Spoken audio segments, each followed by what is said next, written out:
audio. Unmute.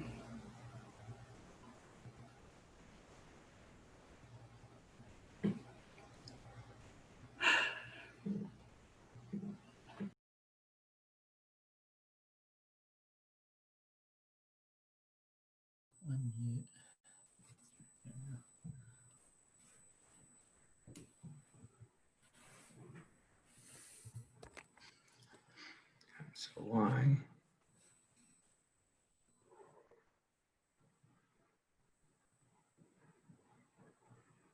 Hi, Rysheema, how are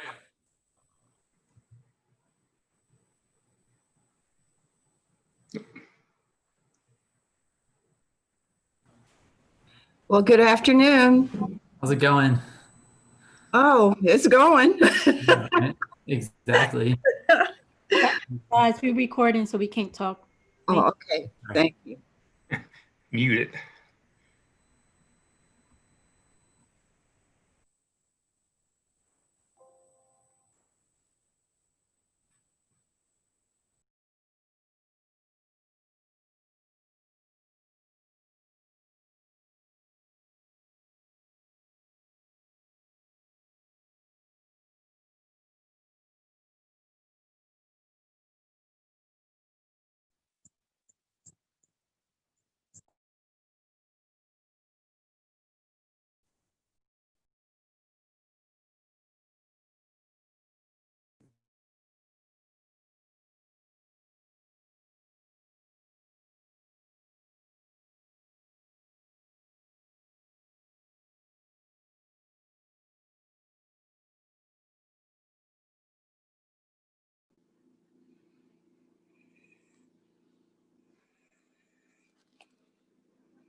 All right, good evening, everyone, and welcome to our Community Development and Urban Planning Committee meeting.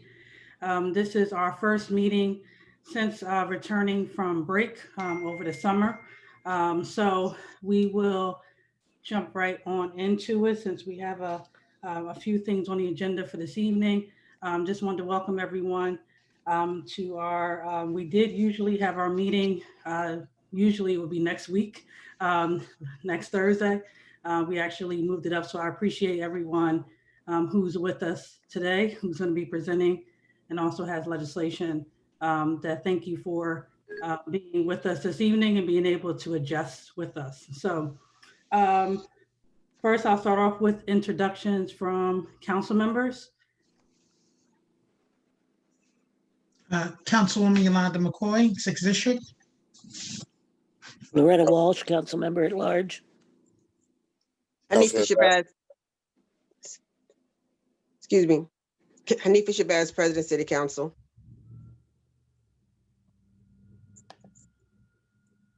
Councilman Turner, I heard you. Councilman Vash Turner, 5th District. And any other council members on? Not that I see. Okay.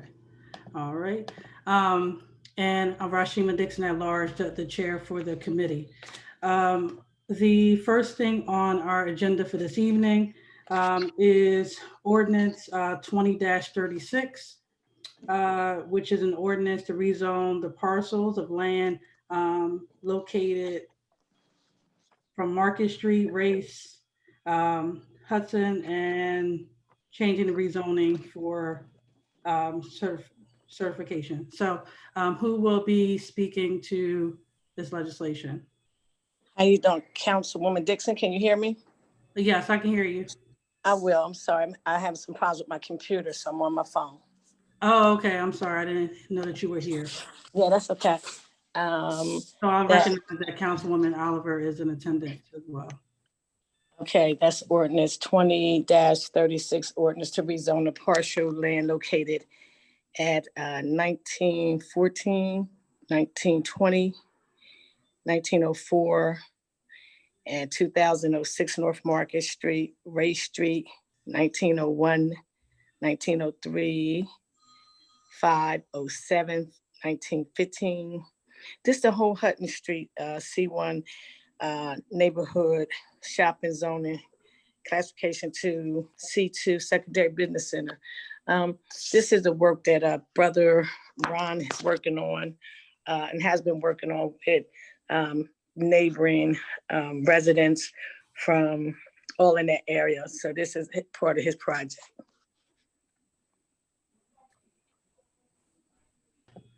All right, and any, thank you, Councilwoman Oliver. Did anyone else want to speak to that legislation who's on the line as far as the planning department, or do you want to? Councilmember Dixon, this is Matt Harris. I was going to present on the behalf of the Department of Planning. Okay, you can do so now. Thank you. Okay, all right, thank you. And I believe WITM was going to pull up my PowerPoint presentation for you guys. Great.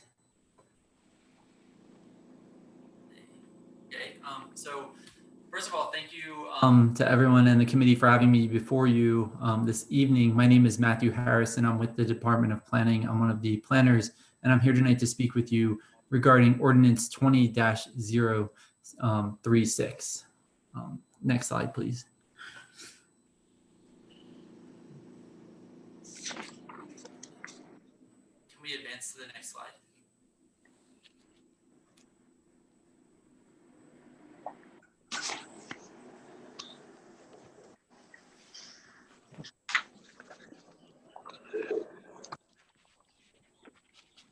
Is it my computer, or is it maybe frozen, or did it not advance? Can we switch to the next slide?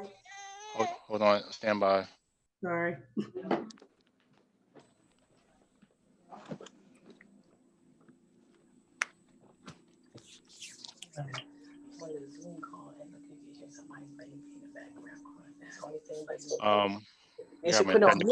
Let me call him. A technical issue.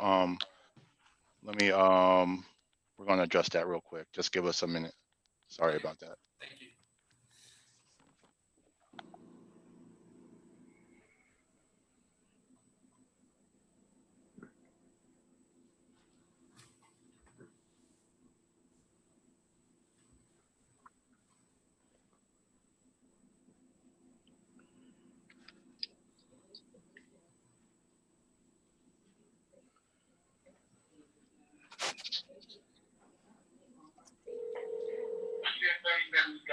Okay, thank you. Okay. Yeah, no, I have the one lady, Sean, she gotta leave in 30 minutes, so I just wanna make sure she got her name. Okay, I'll see you shortly. Okay.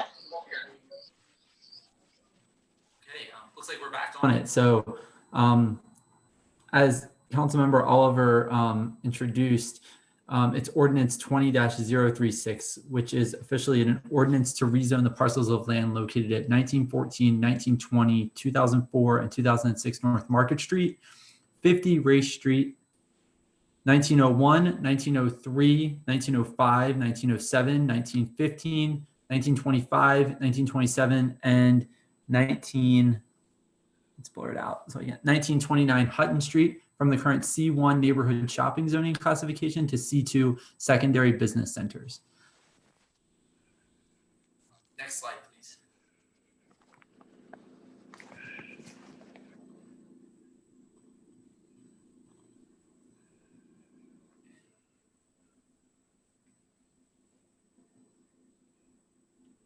And then next slide, please.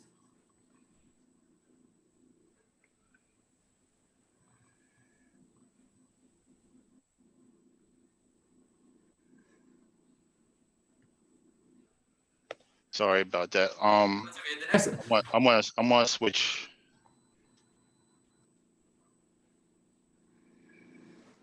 There you go. Okay. So a little bit of background on the project. Sacred Heart Housing is the applicant, and they applied for the rezoning of the properties from C1 to C2. The applicant, Sacred Heart Housing, is the contract purchaser and equitable owner of the properties. The properties are owned by Brandywine Village LLC and BVI LLC currently. The Market Street buildings are vacant, and the adjacent Hutton Street lots are partially paved. Low to moderate income senior apartments are proposed for the site. So the proposal includes the demolition of 1914, 1920, 2004, and 2006 North Market Street, and the development of a new 3-story mixed-use building with ground floor commercial storefronts along North Market Street and upper story apartments. A new 4-story apartment building along Hutton Street will be constructed, including a roof deck and lounge.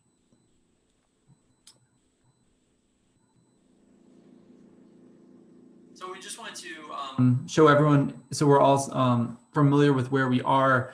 The area here outlined in orange is where the project site is going to be, and this is where we're talking about the rezoning. So you can see North Market Street running up the center of your screen there. And then to the south of the project site, we have the dollar store, the recently constructed Dollar General that was constructed only a few years ago. And then along the river, you have the Superfine Lane condominiums. And then across Market Street, you have the Brandywine Village neighborhood, which largely consists of 1 to 2-story row homes. And then behind the project site, you have Hutton Street, which has some office buildings, and Buena Vista Street, a small residential street, and Vandiver Avenue a little bit further north. So since the topic tonight is the zoning of the property, I just wanted to show everyone what the existing zoning was. So you can see the property is currently zoned C1, which much of Market Street is zoned C1. It's that light pink that you see on your screen there. There are also some areas of M1 to the east and R3, which constitutes largely the Brandywine Village neighborhood. In addition, we have W4, which allows for mixed-use development, which is located along the river, which is where the Superfine Lane condominiums are. I also want to point out, since the applicant is Sacred Heart Housing, you can see the darker orange color on the screen in the very center is the Village of St. John, which is a recently completed development by the Ministry of Caring, and it was the adaptive reuse of the Cathedral of St. John into senior housing, including a new apartment building on that site as well.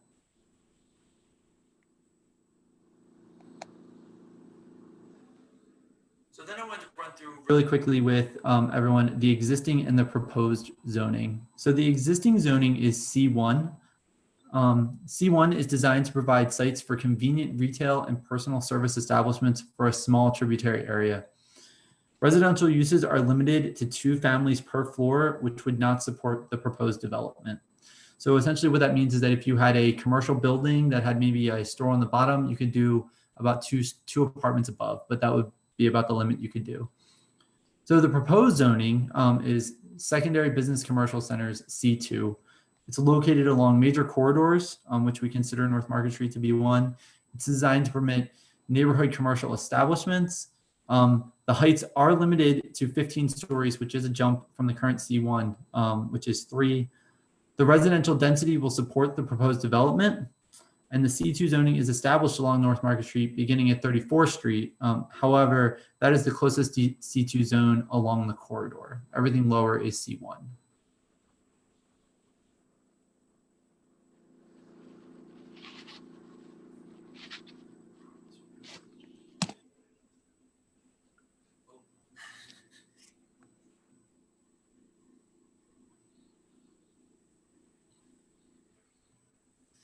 Then we also look to the surrounding zoning to see what's currently there. So we have a small pocket of open space, which is the Brandywine Mills Park, which is a small passive park located directly south of the proposed rezoning. We have R3 one-family row houses, which are limited to 3 stories. It also includes some institutional uses such as schools, community centers, and hospitals, which you can kind of see on the west side of Market Street where Shortridge School is and the neighborhood surrounding that school there. And we also have W4 waterfront residential commercial, which permits medium to high density residential, retail, and office development. This constitutes where the superfine lane condominiums are, and mixed use buildings are permitted with a limited number of commercial uses. So whenever we do any rezoning, we always turn in the Department of Planning to our comprehensive development plan and see how that guides us and what that tells us to do.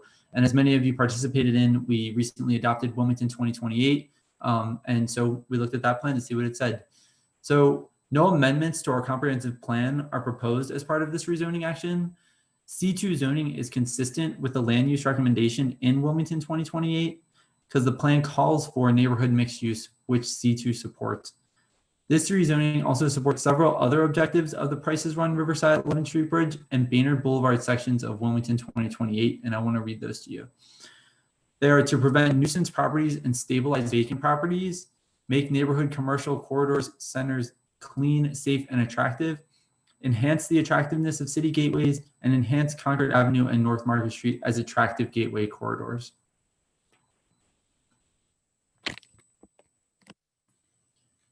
So then there's another piece to this rezoning because this is also located in our Brandywine Village National Register Historic District.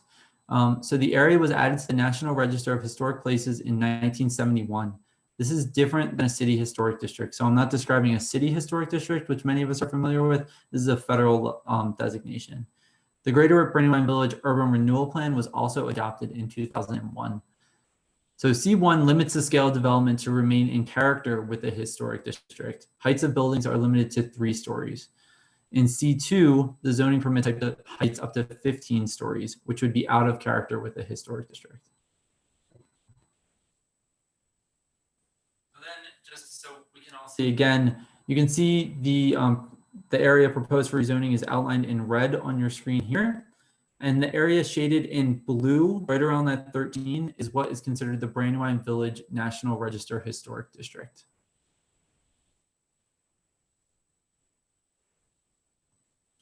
So then we get into the analysis and thinking about, how this rezoning fits, and it doesn't make sense. So both the current C1 zoning and the proposed C2 zoning are consistent with the recommendations of the comprehensive plan. The existing C1 zoning does not support the proposed development. However, the proposed C2 does support the development. Neighborhood mixed use is appropriate along major corridors, which we consider North Market Street to be one. While no C2 zoning is located in the immediate area, there is C2 zoning beginning at 34th Street on North Market Street. No non-conforming uses will be created as part of this rezoning action, and the rezoning permits a level of density and heights up to 15 stories. That would be out of character with the Brandywine Village National Register Historic District. In addition, C2 permits in some cases unlimited hours of operation for some commercial businesses. So then back in August, on the 18th, City Planning Commission voted to approve the rezoning of 1914, I'll read it again just so we can be official, 1914, 1920, 2004, and 2006 North Market Street, 50 Race Street, 1901, 3, 5, 7, 15, 25, 27, and 29 Hutton Street from C1 neighborhood shopping to C2 secondary business commercial centers. And if the committee has any questions, I'd be happy to answer them at this time.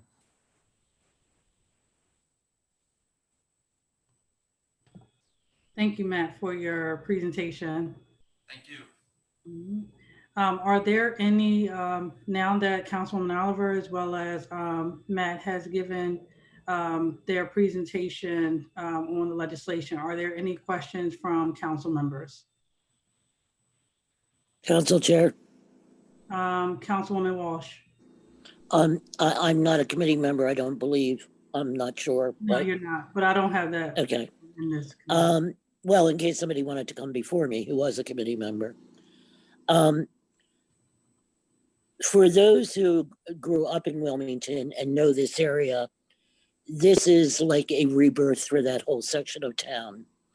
For anyone who knows anything about the Ministry of Caring and Sacred Heart 1, 2, and St. John's, our only hope in life should be that at some point when we get to that time of our lives, that the Ministry of Caring is the one who is taking care of us in our very older age. Because they just do a phenomenal job. Nobody in this town comes close to the job that they do, taking care of people at the point where they need the type of care that is given. This used to be a very much a neighborhood shopping area. It was a place to live and to be. And I think that the rezonings of all of this and the projected projects that are going up are just going to make this a wonderful area once again to live in our city. I support it 100%. That's all I have. Thank you. Thank you, Councilwoman Walsh. Councilwoman McCoy. Thank you, Madam Chair. Yes, I just actually had a question. I did notice that you made the statement several times that, of course, the 15 stories would be out of character for the area. I just wanted to know how did they come about choosing the 3 stories then? How did we come about? Choosing, I believe it says there's going to be a 3-story, the building will be 3 stories? Yeah, so that's the proposal that the Ministry of Caring has put before. But as the planning department, we're always thinking about the zoning because we don't approve projects, we think about zoning. And the reason that I did say that was because I wanted to be clear and transparent about the historic district, and I wanted you guys to have the information. And then just so you have all the facts. So that's why I said that. And yeah, I hope you appreciated it, but I just felt compelled just to make it known. Okay. Madam Chair, I had another question. Well, I had a statement actually. I have noticed going through Market Street, the small boxes on the telephone poles have now been repainted in revolutionary style and things of that nature. Is this all part of the renewal or the, the renaissance of that area? I don't know whether or not you've seen the light blue boxes with these soldiers. Yes, are you talking, is that question to me? Yes. Yes, I have seen them, and they are I think they are part of a grant. There is a Brandywine Village group that operates there that is always advocating for the history of Brandywine Village and continue to tell that story. And I think it was part of a grant that they recently received to bring people to the area and then continue to tell that story in a creative way. That was all that I had. Thank you. You're welcome. Madam Chair,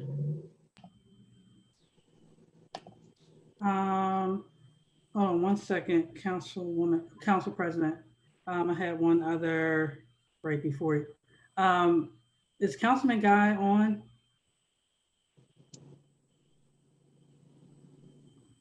Okay. While we wait, Council President.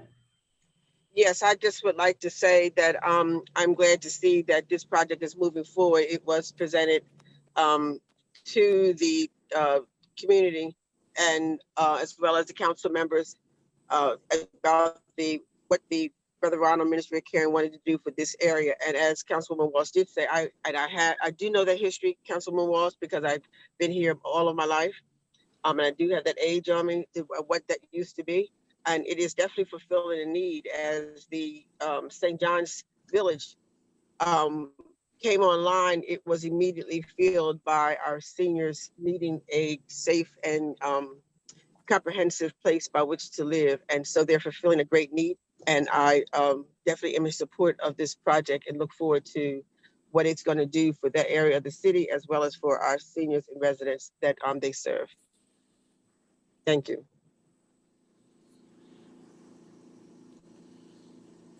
Thank you, Council President. Is there any other questions from council members before we go to the public?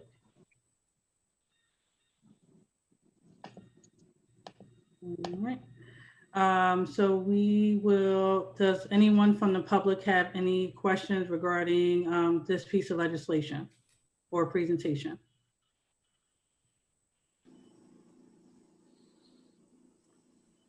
All right. All right, seeing no hands raised. Can WITN, can you help Councilman Guy sign on, please? He said he's having some trouble that he needs the code in order to get on. Madam Chair. Yep. Councilman Turner. Yeah, I just just wanted to know who's voting, who's the voting members on these these ordinances. That's on the committee, you mean? Yes, so we can just state that. I know a lot of council members will probably be on here, but everyone can't vote on all these ordinances tonight. Yes, so that will be the voting members of this committee is yourself, Councilwoman McCoy, Councilwoman Oliver, Council President Shabazz, as well as, and that'll be it, and myself. Yep.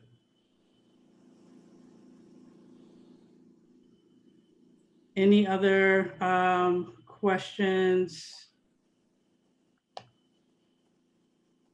before we move on? Councilwoman McCoy. Thank you, Madam Chair. I actually just wanted to correct and state that I didn't know whether or not you had mentioned Councilwoman Oliver. I did, yes. Okay, I'm sorry. My thing must be skipping out again on me.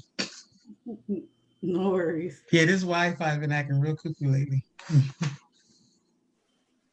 No worries. All right. All right. So thank you again for, I think he's still trying to, Councilman Guy is still trying to figure out how to sign on. All right. And I know he wanted to speak to the legislation also.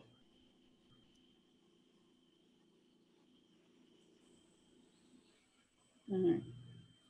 Okay. Thank you, WITN. All right.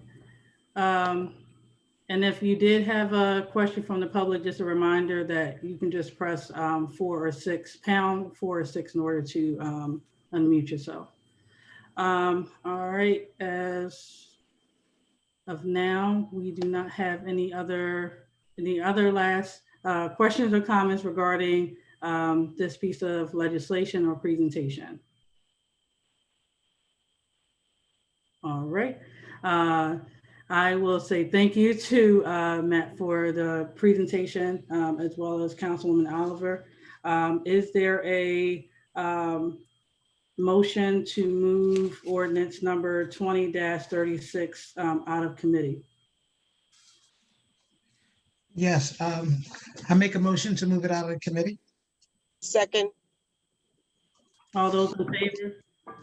Aye. Aye. All right, opposed? All right, so this will be on, and correct me if I'm wrong, this will be on the agenda for September 17th? Right. Correct. That's correct. Thank you. All right, so this ordinance has been now moved out of committee and now will be on the agenda for September 17th. Our next item on the agenda is ordinance 20-37, and this is also for rezoning, but this is also at various locations for zoning classification as well. Who is speaking to ordinance 20-37? I will be again from the Department of Planning. All right, so we'll start with you, Matt. Thanks. All right. Okay, here we go again. So again, thank you. So now I'm going to be speaking to Ordinance 20-037, which takes us to the other side of town. So Ordinance 20-037 is an ordinance to rezone the parcels of land located at 700 Maryland Avenue, 101 Lower Oak Street, and 120 Lower Beech Street from the current M2 General Industrial Zoning classification to C2 Secondary Business Commercial Centers. A little bit of background on this rezoning. Rybold Venture Group applied for the rezoning of the NVF factory and 2 adjacent properties from M1 to C2. The factory is vacant and the 2 adjacent lots are partially paved vacant lots. Rybold purchased the factory in 2006 and the adjacent lots in March of 2018. Market rate apartments are proposed for the site. So the proposal includes the adaptive reuse of the factory and new construction apartments along Maryland Avenue and Beech Street. There's going to be open space on the potentially vacated Anchorage Street and parking on the vacant lots located to the east of Anchorage Street. So again, just so we can all know exactly what we're talking about, this is an aerial shot of the project site. It's outlined in yellow here. This is the existing NVF factory, which many people are familiar with. You can see to the right of that is the Browntown neighborhood. And then if you came, I guess, closer to yourself, I guess that's an interesting way to describe that. You have the Hedgeville community across Maryland Avenue. And then to the left, we have some, it's the DTC or the DART offices are there. And then behind, we have what everyone knows as the Wilmington Riverfront. So the existing and proposed rezoning, or existing and proposed zoning. The existing zoning is M2 General Industrial, which permits large-scale industries with little restriction. The heights are limited to 4 stories. However, no residential uses are permitted in the M2 district. And we all know from looking at the NVF factory, this makes sense for what was there when it was operating, when it was a factory. However, that is now closed, no longer operating. So the proposed zoning is C2 Secondary Business Commercial Centers. So these are also located along major highways. They're designed to permit neighborhood commercial establishments. The heights are more, again, just like our previous rezoning, they're limited to 15 stories. And the residential uses are permitted in this zone. So the surrounding zoning includes C2 Secondary Business Commercial Centers, again, located along major highways, designed to permit neighborhood commercial establishments, and heights are limited to 15 stories. We have a number of C2 sections along Maryland Avenue already. In addition, we have R3 one-family row houses, which is much of what Browntown and Hedgeville are zoned. They permit one-family row houses. They're largely limited to 3 stories. We know in Browntown and Hedgeville, it's a mix between 2- and 3-story homes. We also have M2. We will still maintain some M2 zoning, which is the general industrial. And like I said, that permits large-scale industries with little restriction, and the heights are limited to 4 stories. So again, we went back to our comprehensive plan, which we recently adopted, and looked for some guidance. So similar to our last rezoning, no amendments to the comprehensive plan are part of this rezoning action tonight. The M2 zoning is inconsistent with the land use recommendation in Wilmington 2028. The plan calls for neighborhood mixed use, which C2 supports. This rezoning also supports several other objectives of the Browntown Hedgeville section of Wilmington 2028. And again, I'd like to share this with you. It's to prevent nuisance properties and stabilize vacant properties, make neighborhood commercial corridors and centers clean, safe, and attractive, enhance the attractiveness of city gateways, which certainly Maryland Avenue would be one. Again, our analysis. The rezoning implements one of the future land use recommendations in our comprehensive plan, which identifies this parcel for mixed use instead of the current industrial use. So the rezoning will support the proposed development for the site. Neighborhood mixed use is appropriate along major corridors, and the rezoning logically expands the existing C2 zoning along Maryland Avenue. In addition, no non-conforming uses will be created, and the rezoning also supports the objectives specifically outlined in the Browntown Hedgeville section of the comprehensive plan, which I just shared with you. So back in July, our city planning commission reviewed this proposed rezoning and voted to approve the rezoning of the 3 parcels, which include, well, yes, it's generally bounded by Maryland Avenue, Lower Oak Street, Beech Street, and the railed viaduct, to rezone them from M2 general industrial to C2 secondary business commercial centers. And if the committee has any questions about this rezoning, I'd be happy to answer those as well. Madam Chair. One second, Councilman Turner. Councilman McCoy, did you want to speak to the legislation now that that Matt has finished? Councilman Turner, he's able to speak. I have something to say. I'll say it later. All right, thank you. Councilman Turner? Yes. What kind of factory was there before, and also have we ever had an environmental study on this land since the tearing down of the old factory, or since the old factory is not there anymore? So it was called vulcanized fiber. To be honest with you, I'm not exactly sure what they did at that factory. However, to speak to the second part of your question, it is part of DENREC's brownfield program, and they are working through all of those regulations to ensure everything that needs to be done is done. So before we have an environmental study, we're asking for it to be rezoned without the environmental study. Is that what we're saying? They're kind of happening concurrently. And also oftentimes what happens with these developments is that a lot of the remediation and the activities that advance the site are actually the environmental solves for much of the contamination. So as they're developing the residential, putting the buildings on it, putting in vapor barriers, often those things serve as the remediation efforts for the site. Can you explain that in more detail, what you're asking? You're saying that this zoning is simultaneously going on with DENREC's so they're currently going through the DENREC brownfield program, and they won't be able to put residential on it until they've gone through all of the things that they have to go through with DENREC. And as part of their due diligence and moving their project forward, they requested the rezoning. So we brought it before Planning Commission and Council. But you're right, it is not completely remediated. But what I was saying was that oftentimes those remediation efforts to make it safe happen concurrently with projects. So they'll find maybe dirt or something that has contamination in it. Oftentimes the solve can be putting a parking lot on top of it. That's a completely acceptable solve sometimes from DENREC's perspective. Or putting in vapor barriers and putting a building on top of it. So sometimes the development can be part of the solve is what I was trying to say.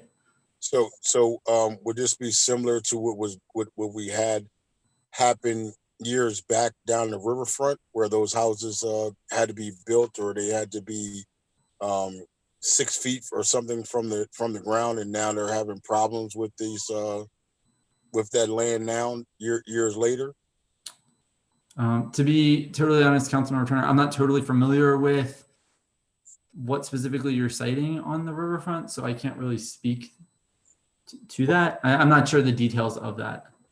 Maybe Madam President can speak on it. I think she's familiar with those projects on South Walnut Street.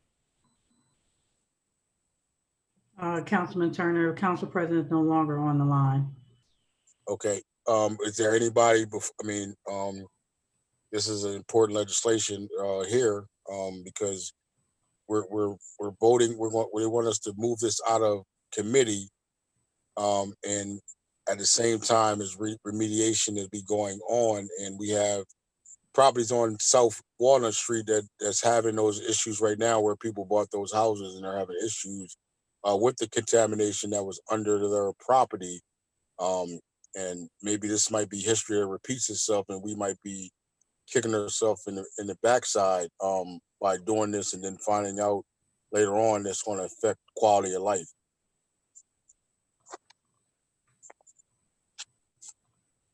Yeah, Councilman Turner, I can look into those details and circle back with you.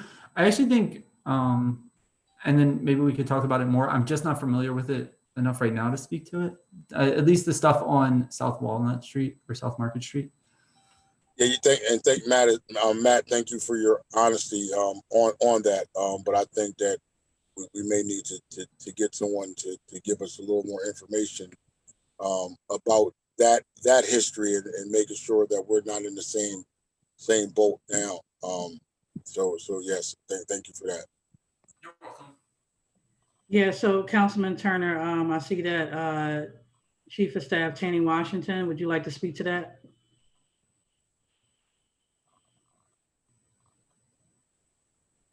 Mute. Can you hear me? Can you hear me? Yes, we can hear you. Yes, I was just going to say that DNREC will not allow us to move forward and now allow the developers to move forward with constructing apartments if the site is not remediated to their satisfaction. So there will be no development of those projects until that occurs. Madam Chair. Councilman Turner? Yeah, do we know the history of those properties on South Walnut Street? What, because right now we're, someone had to remediate it and move forward, and they're having issues now with the contamination that was under there. So I'm definitely, I understand what Chief of Staff is speaking of, but I would like for us as a council to get the history of those projects, because those were one of the first ones that we had in that area. And now years later, I think probably 20 years later, those houses are those homeowners are experiencing something different. So I don't want us to be coming back 20, 30 years later, because some of us will be still older. I mean, we'll be still living possibly, that we'll know that we have voted on something that possibly may affect people. So if we can get that history and not just lip service, but we can get the history of what it is and documentation, so we can evaluate that. Thank you, Councilman Turner. Chief of Staff Tanya Washington, did you want to speak to that? I saw your hand raised again. Yeah, I'm not sure if specifically what Councilman Turner is speaking of. I've not heard of any projects that were cleaned up or at least given a certification by DNREC and now are in question. So I would need some more specifics on that matter. I would hate to see this project held up and that's a totally unrelatable situation. All I can say today is that DNREC assures us that we cannot move forward with any type of project on contaminated land in the construction of housing. Madam Chair. Thank you, Chief of Staff. Yes, Councilman Turner. Yeah, and I agree with Chief of Staff. I definitely don't want to hold anything up, but I think that we need to just check the history of it. Maybe take a little longer if we don't have the documentation to read over what those houses were. I don't know the name of them, but I think they're on A Street between South Walnut and South Market. The houses right there, whatever that development is called. I don't know if DNREC remediated that or not, but if we can get the history of that project, that may help us with this legislation. And I don't want to just rush something that that may come back and we all be looking at ourselves like we should have took a little more time. We should have got the proper documentation. Well, I don't know how to raise my hand. This is Herb Hinden. Go ahead. Can you hear me? Yes. Yeah, I think you're talking about those what are they, townhouses along the waterfront there.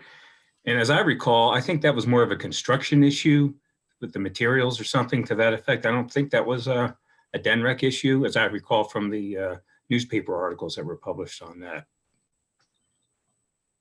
Well, Madam Chair. Councilman Turner.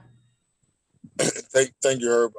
Thank you for that. And yes, it could be construction, but I don't want to go by a newspaper article. I think we should have some record of what that was. I mean, I know our books go back 20, 30 years, so we should have a history of, I think that land was contaminated, so we should have records of the contamination and what was remediated or removed for that.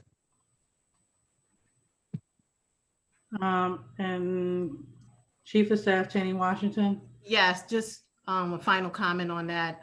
I think the fair way to approach this is just maybe, if there's no opposition from the committee, is to vote it out of committee if they so desire.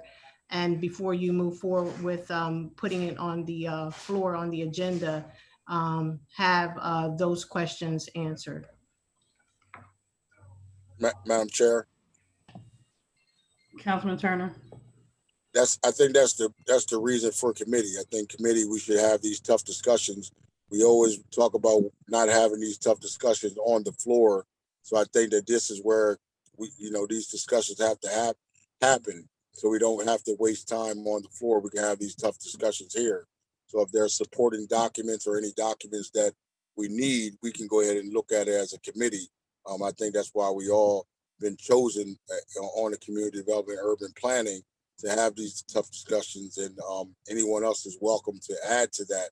I don't think by putting it on the floor is where you want to have it. I think in the past, Madam President and other council members have been talking about us doing our due diligence in committee, and this is where the discussion should be had. So I think that it's necessary to have these discussions in committee. But thank you for your input, Chief of Staff Washington.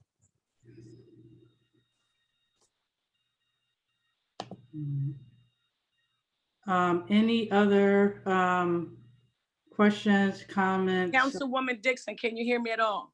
I can hear you now, Councilman Oliver. Thank you. May I say a few words, please? Yes, you have the floor. Thank you. I'm sorry. I'm having, like I said, some problems with my computer. I've been involved with this project as well as yourself. And it's not no contamination over there. That's totally something different. That was them houses. I'm very familiar with this project. I've been to several meetings at Brother Ron's and DMREC, and the neighbors with Bobby Britton, et cetera. This has nothing to do with that. I'm on the committee, and I'd like to move a motion to move this out of committee. This is an excellent project. I work in this, that's my district. I've been working on this project with Ministry of Care. Point of order. This is not your district. That's not your legislation. Yeah. This is in District 6. Okay. Yeah, Councilwoman Oliver, we're on the wrong legislation. The 6th district's legislation regarding zoning. I'm sorry. Let's not mislead the public. No, let me say, I apologize. I keep telling you, my computer's down and my phone keeps blinking in and out. All right, I apologize. Thank you. I'm sorry. Yeah, thank you, Councilwoman. Councilwoman McCoy. Thank you, Madam Chair. So my input to this is I've actually got a chance to speak to the owner, Mr. Hester, a few times about this property. Yes, I do know that they are still going through the whole thing with DNREC.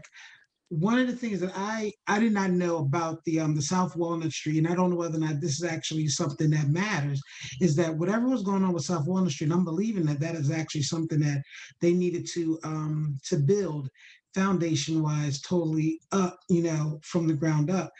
This is a restoration of this actual building, this manufacturing. So one portion is going to be restorative, where the back portion of it is going to be a parking lot. So I just wanted to make certain that people are aware that it's not more so much of as putting down more foundation or anything like that. They do have some added they will be erecting another portion of it, but I don't know whether or not that actually will it be different for the DNREC, like the DNREC piece, whether or not, since there was probably nothing actually there when they started those erecting those townhomes. See.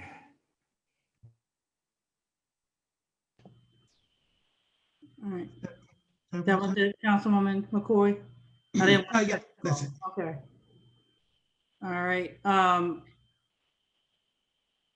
Is anyone else from council members before we go to the public? Hello? Councilman Guy? Yes, I just was testing the audio. Okay, I'm fine, no question. Okay, thank you. Can I just chime in again? I don't know how to raise my hand again. I've got Jerome on the line and he can't figure out Jerome Heisler on the line. He wanted to speak to this. I don't know how to get him, patch him into this so he can speak to it, but he seems to believe that the environmental issues are all under control as far as this project goes. No, he says he knows they are. So I don't know how to get him in to this so he can speak to it. Madam Chair. Councilman Turner? Yeah, can you ask Herb, does he have documentation to say that, or we just speaking and yeah, yes, he said yes. He said yes. Madam Chair, can we see if that documentation can be presented to the committee so we can review that documentation as well? Yeah, so that probably would be easier as of right now, to instead of trying to figure out how to get him on the line to speak to. Would you be able to, Director, and then ask him if he can send us documentation to the committee? Can you send the whatever documentation you have? Yes. To the committee? Yes, please. Do you want it right now? If he can have it right now? Yeah, if he can send it now, that's fine. No, he says it's thousands of pages that he's got. Yeah, that's fine. We need. I'm sorry, Madam Chair. I apologize. Yeah, or any type of or executive summary, something that he can send us that that has the background on it. Madam Chair. Councilman Turner. If that document's 1,000 pages, I don't want just a summary. I need to review this 1,000 pages. I don't know. He really wants to be able to call in to explain this to you. Councilman Turner, do you mind if you and Director Endon figure out how to get the 1,000 pages document? I mean, yeah, that's fine. I mean, but we're in committee right now, and then we're voting on this ordinance. So that 1,000 pages needs to be attached to what we're voting on. I'm not just going to take a summary and say that if there's a summary to 1,000 pages of no, I'm not requesting. Yeah, I'm not requesting that he give you the summary. I'm just asking what there because you're referring to a specific part that's not exactly inside of this legislation itself. That's what I was asking if you could work with. So am I the only one on the committee that's concerned with 1,000 pages to see if this land is contaminated or it's not contaminated? Is that what we're saying? No, I don't think we're saying that. I just don't know how we'll be able to get the 1,000 pages right now in order to review it. Well, I mean, I don't think that I think that we need to, as a committee, we need to get the 1,000 pages, all of us as a committee, and then look at the 1,000 pages to see what's pertinent information and what's not. Madam Chair, may I speak? Hold on a second. Give me a second to think on that. Councilwoman Oliver. Yeah, I think I have to agree with the chief of staff. I don't think we should hold up a project. I guess it's in McCoy's district, but 1,000 pages if you don't have it. I think we can, sometimes believe the experts in some of this stuff. I don't think he would say he had the information if he really didn't. So I don't think it's fair to hold up a project and the man says he has it and we don't want to believe that he has it and that's his job. Madam Chair, that's all I have to say. Madam Chair, that's all I have to say. Yeah, but you just came in thinking it was a whole nother ordinance, and now you're coming in talking about 1,000 pages. Yeah, because I mean, I explained to the chair that my computer. Yeah, thank you. I ain't gonna get it. Councilman McCoy, did you have anything else you wanted to add? When Mr. Hensler speaks about the 1,000 pages, I do have to state that I do believe he has been doing his due diligence when it comes to finding out the environmental aspects of this building. This building has been in his possession. He has been trying to get it up and moving for some time. This is not like it's the first time he's actually made this attempt. Initially, it was probably during we're having like the housing crisis and everything, like finances went kaput. So this is not a new thing for him, but this is he's finally at a stage where he knows that he can actually move forward. And when it comes to Denmark, I do believe that he's actually done all his due diligence in getting this thing together. Madam Chair. Councilman Turner. Okay, so is everybody going to go on the record that we read this 1,000 pages and we know that that is accurate? Because I haven't read 1,000 pages. So is everybody else on the committee going to say that they read 1,000 pages and they're ready to move forward, or are we taking the word of somebody without us doing our due diligence as a committee? And he's saying that he has documentation of 1,000 pages. Is that what we're saying? Madam Chair, I would say, I believe the councilwoman whose district that is. Hold on, Councilwoman Oliver, hold on. Thank you, Madam Chair. Thank you, Councilman Turner. I don't believe that anyone is saying on the committee that we are not doing a due diligence and not reading 1,000 pages. I think what we were saying is that we're going with our council member whose district this is and who had conversation and discussion with her community as well as DEMREC and some of the other folks around the table regarding that property, that we would work with her on that. So I don't think anyone is saying that there is, that we're not planning to read the 1,000 pages related to the project. So, any other questions from council members? Councilwoman McCoy? No, I actually just wanted to make the statement that I actually do not anticipate reading all 1,000 pages, and I will actually take the cliff notes. Like that's like I would like to see where they actually just the information stating what was located, what was remediated, and when it was completed. All right, thank you, Councilwoman McCoy. Any other questions from council members before we go to the public? All right, seeing none, is there any questions regarding this piece of legislation from the public? I have just Jerome is finally, I think, in the meeting. If you want to let him speak, he can speak to it. Hold on one second, Herb, because He said he's anyhow. I just got a message he did. okay, thank you. I have a hand up, so I just want to get to that person first. Nothing. Thank you. And the hand up we have is Brandon. If we can unmute Brandon.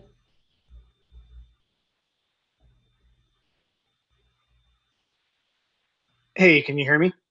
Yes. Okay, great. Yeah, this is you can hear me, right? Yes. Okay. I can't hear you anymore for some reason. Sorry about that. So this is Brandon. I am a property owner there on 5th Avenue, about 3 blocks away from this site. Have owned the property for 5 years and just really been looking forward to something happening on this facility. There's been 2 other buildings kind of adjacent to it taken down over the last 5 years. One right next to the Dart building that turned into the big parking lot there.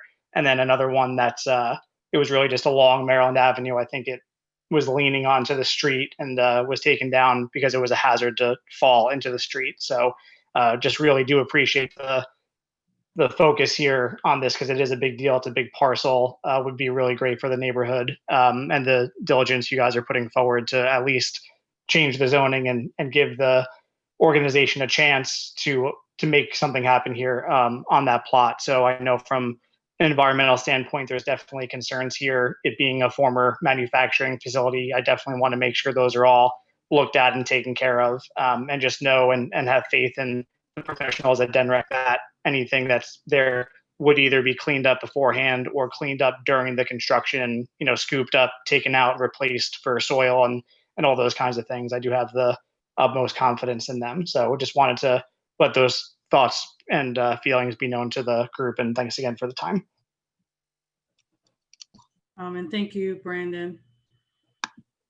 Any other comments from the public?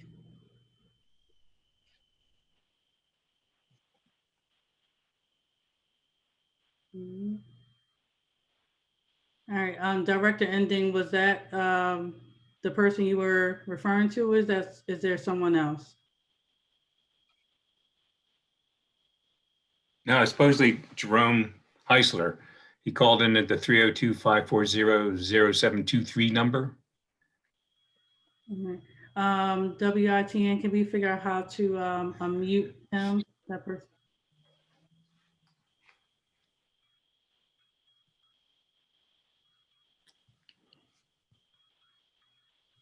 All right, can you hear us? Yes, ma'am. Good evening. My name is Jerome Heisler. I apologize for being late. I was given the wrong time. Thank you very much. You've been discussing the environmentals, and I'll bring you up to date on that. There's basically two components to the environmentals, the above ground and the below ground. DENREC's brownfield certificate, which program has been around for 30 years or so, does a very rigid investigation to EPA guidelines of testing soil gases, and soil water. We've sampled all three extensively on the site, and the only thing we have found are some heavy metals at this time. There were some VOCs, volatile organics, but they're no longer in the soils. And we do not have to remediate anything in the ground. We don't have to cart anything off the site. All we have to do is make sure there's a permanent barrier between the soil and the rest of the site, which we're going to do. It meets the EPA standards for residential use. I mean, somebody being on the site more than 8 hours a day.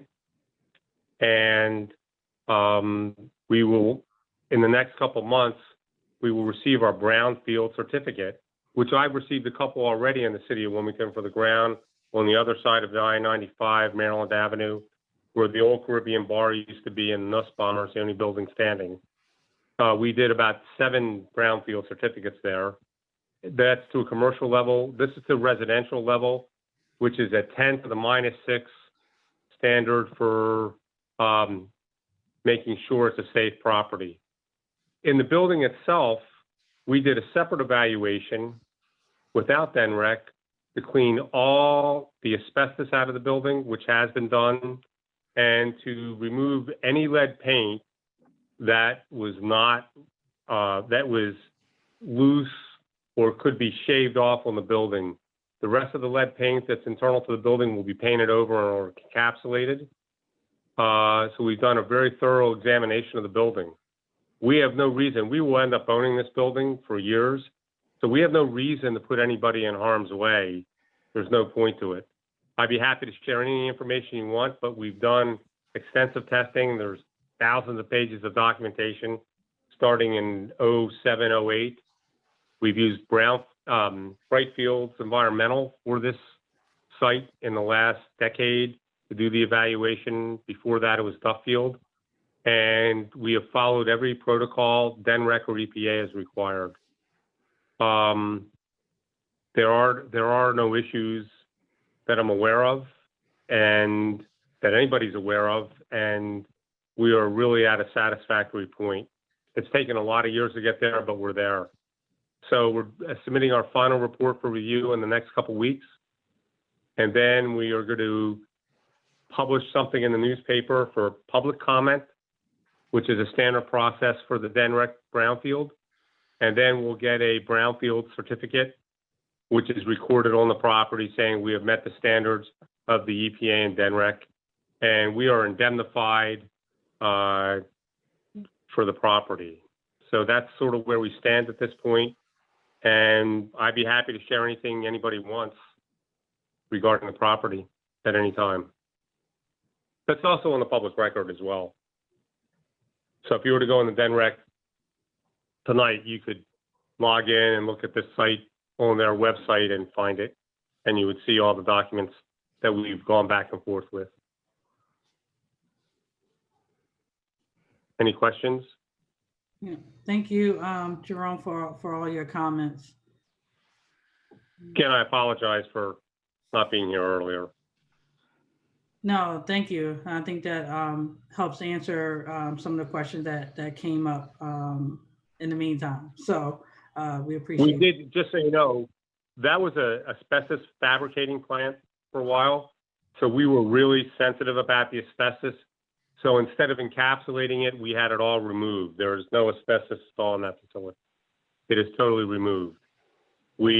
Other developers actually encapsulate that type of material. We don't. We remove it from the site, and that's what will happen and has happened. Thank you, Madam Chair. Councilman Turner, and then I'll go back to the public. There's another hand up. Okay. Oh, you can go back. You can go back to the public if you want to. All right. Thank you again, Jerome. We'll come stay around. It sounds like Councilman Turner has something for you. I'm not going to. I'll be quiet. All right, no worries. Thank you. Can we unmute Michael Bell, who had his hand raised?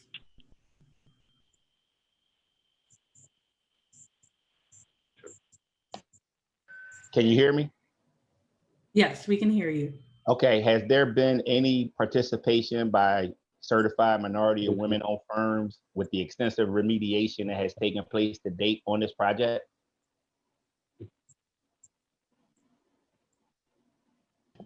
Can you repeat it again? You broke up there. Has there been any participation by certified minority or women-owned businesses on the remediation that has taken place to date on this project? The only remediation we've done is the lead and asbestos, and we did not use a minority-owned business. But we, as part of our practices, use minority-owned businesses or DBEs, and we intend to do that as much as possible in the facility. Okay, thank you. We have not selected any contractors for any work on the building itself yet. That has not been done. And there is language for any contractor that's going to participate about utilizing minority or women-owned businesses? No, it's not publicly funded. It's a privately funded job, but that's just something we try to do as part of our business practice at Raybold. I'm with the Raybold Group, and we have a construction company, and we try to incorporate the use of minority-owned businesses, disadvantaged businesses, women-owned businesses. So we try to reach out and do that whenever we can. Thank you. Thank you both for your comment, and thank you for the question. And I think Councilwoman McCoy, for her too, I think that would be to Mr. Bell's point, if we can just think about minority or women-owned business that could have an opportunity to work on that site. And that's something I know that you have been in conversations with the person who owns the building as well. So of having that discussion. All right. Jerry Heisler again, ma'am.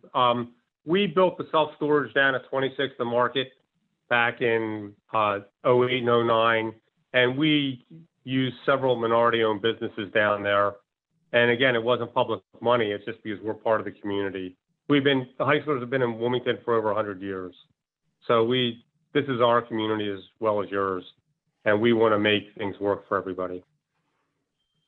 Understood. Yes. Thank you, Jerome, for the comments. Yep. Our next public comment, can we unmute Mr. Coley Harris?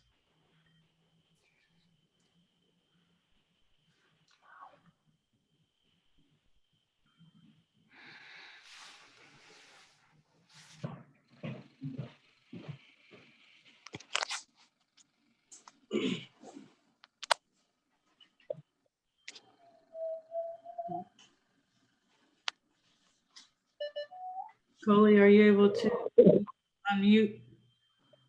All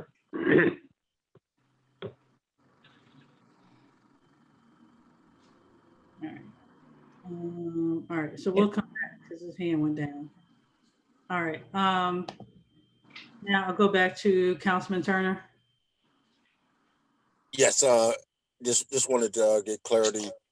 Jerome spoke about this being residential, but we're changing this to C2, which is giving it the ability to build up to 15 stories. So that the higher we go, we talked about residential on South Walnut Street, which is 3 stories, but this has the ability to go to 15 stories. I'm not a construction expert, but I believe that the higher you go up, the further down you have to go. Did we test the soil down that would be consistent with building 15 stories? Did we test the soil that far down? Excellent question, Councilman. So the first thing is we are not going 15 stories. There's one side of the building which we may go 4 stories. It's either the west or east side of the building. The existing concrete building can hold 1 additional story, and that's what we're talking about it, or it'll be on the opposite side of the building, which will be a new building. So before we do any digging in there, we would do something called a soil boring, where we go down to an area of refusal. That's where you can't go any deeper in the ground. You hit rock or really dense dirt that's very, very stiff. And we look for that area of refusal, and we look at the column all the way above that, and then we determine how far down we have to put our footer or piling. So there's a science to this. So we are required by the International Building Code, the IBC, to find that data out before we even design our concrete structure for our footings or piers. So that's the first thing we have to do. We haven't done that yet. We're going to begin doing that in the next couple of weeks, but we want to get the brownfield completed first, and then we'll do that process. So we have, first of all, as part of the record, if you want to make a condition, we have no intention of going above 4 stories. The second thing is it's only on one side of the building. The reason we're asking for C2 along Maryland Avenue, we may want to put some commercial space on the first floor only in a couple years, maybe not now, but maybe in 5 or 6 years. So that's just a future conditioning in case we want to do that at that time. So that's the whole process there. Was I able to answer your question? Yes, thank you, Jerome. Madam Chair, I just have a follow-up question. Yes. And this may go to Herb or Matthew. And what are the other from hearing Jerome saying that they only want to go 4 stories? What are the other classification commercial that would allow? Is there any other classification that would allow commercial units at the bottom with not approval of going to 15 stories? I remember this was an issue when we had the conversation a few years back about the bus hub and all the surrounding the surrounding properties being C2 with the ability to go to 15 stories. If Jerome is saying that they're not intending to go to 15 stories, but they may want to put commercial buildings at the bottom floor, what are the regulations with the other C3 or C1 that wouldn't allow him to do that?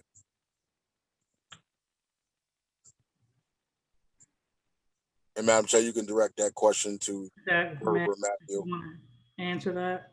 I saw you unmute.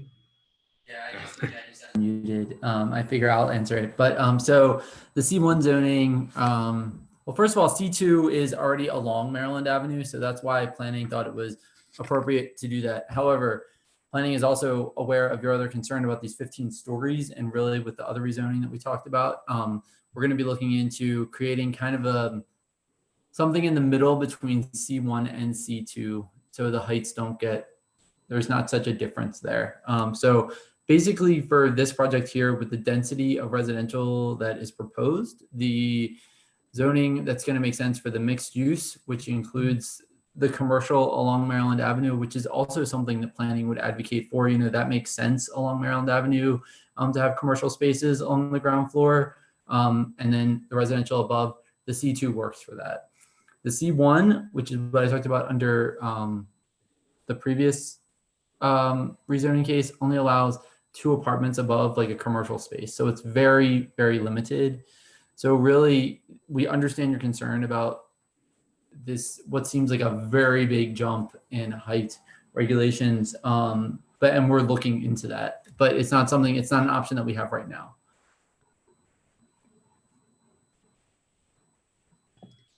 Did that answer your question, Councilman Turner? Yeah, yes, it does. All right. Thank you, Matt. Thank you, Councilman Turner. Are there any other questions from council members? Yes. Councilman Guy? Yes, Madam Chair. The gentleman made a comment about conditions. And I wasn't clear what he was saying about the conditions. Was he saying he was willing to have height conditions put on this, or unwilling to? Hi, Councilman Guy, Jerry Heisler, how are you? How you doing? Long time no see. Fine. If you want to put a condition no more than 4 stories, feel free to. I don't have a problem with that. We're not going higher than 4 stories.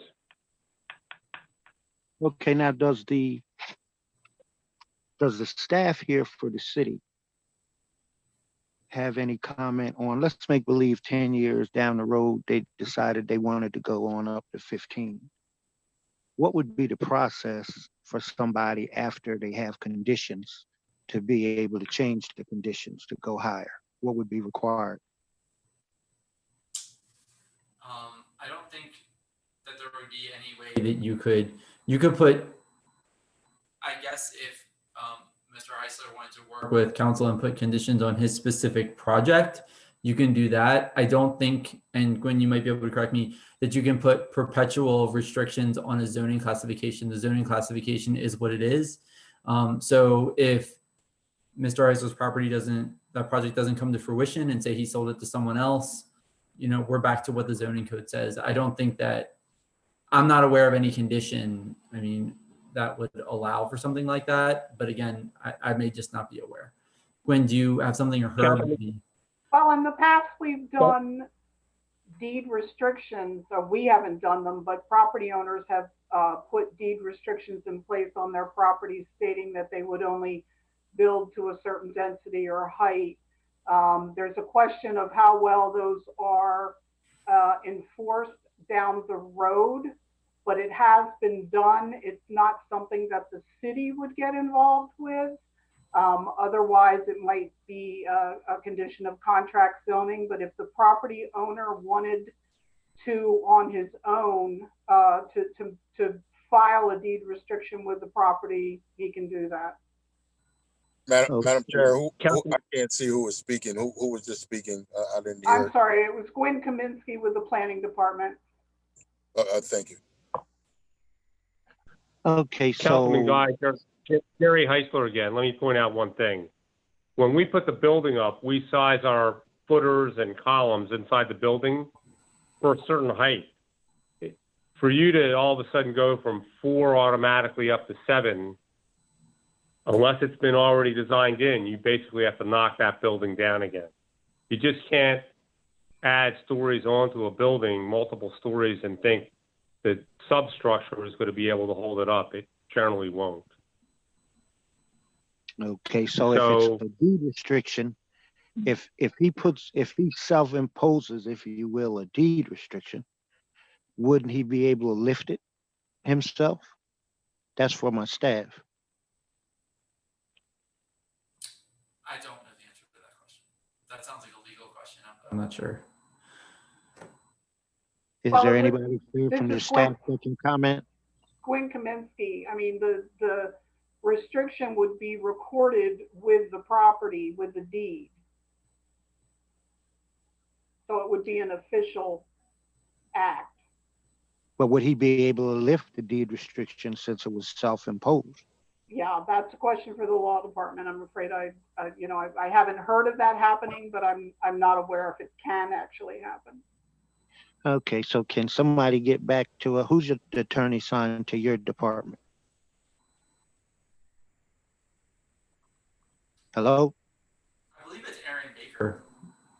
Who is it? At least I've consulted Aaron. I don't know if he's officially assigned to our department. I'd have to find out.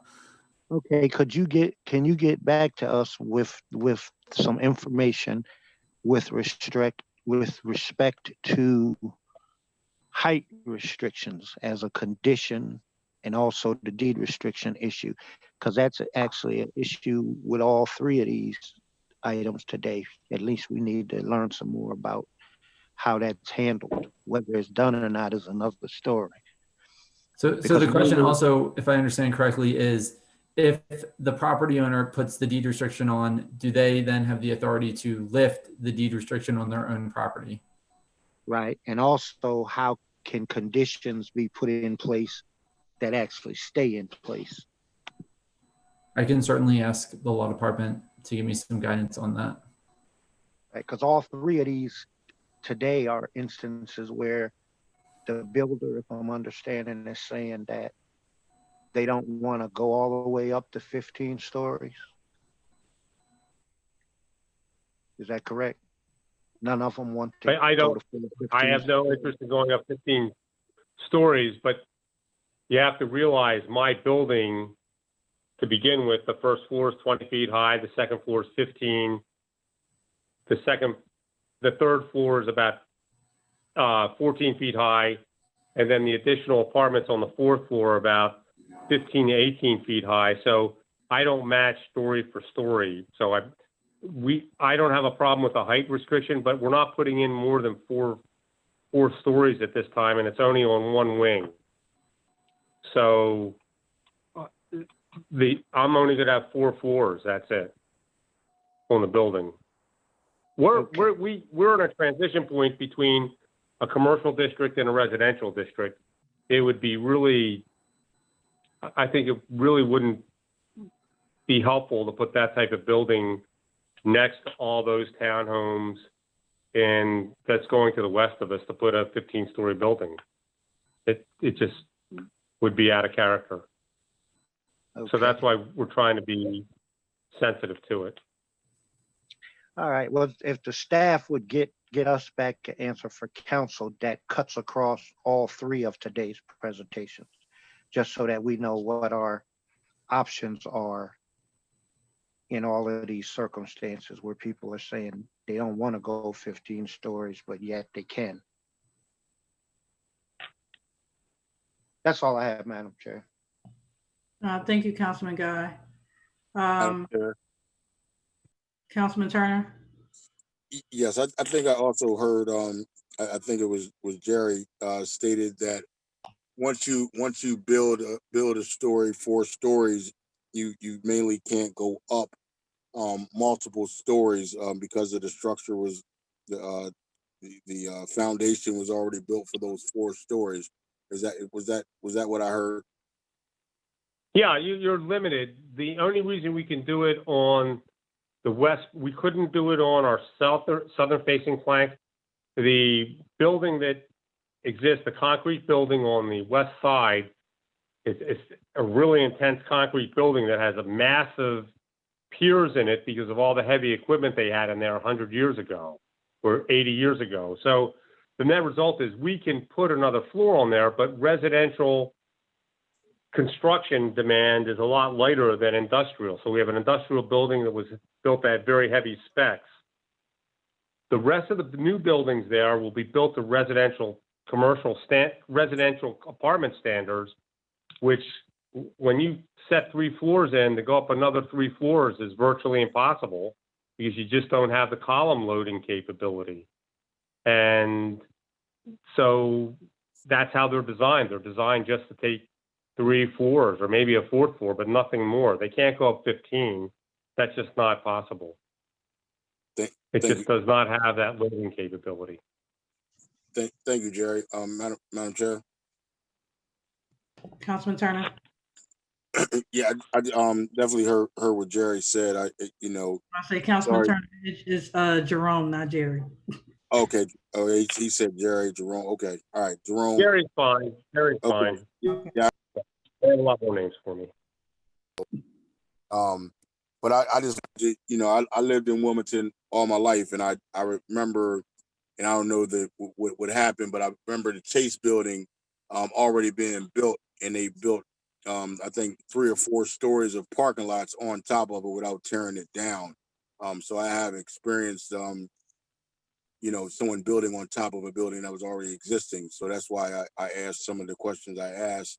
And I'm glad that Councilman Guy asked some of his questions about restricting from there as well. So just want us to be mindful that there has been buildings that have been built on top of without being torn down. That's correct when that happens, but in many cases, they've designed for those type of expansions in those buildings.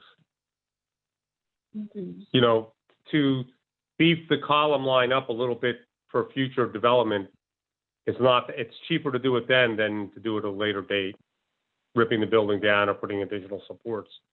So I have built 1 or 2 buildings with that extra depth in the footer. We are not doing it here because we don't intend to go up. We don't have the parking capability to do it anyway, so it wouldn't be beneficial. Thank you both for those responses and questions too, because I do agree that there are important points. Because I've also seen that too, where folks, and I think to Jerome, to what their point is too, is that we just don't want, if something happens in the future, and someone says, okay, I want to now go up more levels. They may just say, hey, we're going to knock down the whole thing and start all over again with those kind of restriction and things that will happen in that nature. So I think that is important to kind of to know as far as like what that could look like if, for example, it changed hands at any point. I think that's an important part to have in the conversation. Councilwoman McCoy. Thank you, Madam Chair. One thing I do want to make certain that people are make note of is that the MPF building is actually going through the process of being put on the registry for historical registry. So I don't believe that they'll be able to just knock down the building and just start anew. Good to know. That was all that I had. Okay. No, thank you, Councilwoman McCoy. Matt, I saw you unmuted. Did you have something to say or? Nope, I'm good. All right. Any other comments, questions regarding the legislation? Madam Chair. Councilman Guy. Yes, just for a note, in these reports that we get, the recommendations, does the planning department or planning commission, whoever signs this report, do they mention anything in it about conditions? Is there any mention of conditions? No. Okay, are any of the 3 reports for any of the 3 rezonings today, do any of them have any mention of conditions? There were only, I believe there's only 2 rezonings, and Gwen is presenting I think a street removal, and I don't know, no restrictions. I mean, they have our findings as the planning department, but no restrictions. But is there any mention of the topic of conditions? No. Okay. All right, you all might want to consider letting us know when there's circumstances where we need to be concerned about the possibility of going up to 15 feet. I think something needs to kind of bring that up to our attention, you know. Well, I did want to include it in my presentation. I did want you guys to be aware of it, and it does seem like it did come through. So, yeah, you might want to put that actually in your report. That's all I have, Madam Chair. Okay. Thank you, Councilman Guy. Is there any other questions regarding the presentation or legislation?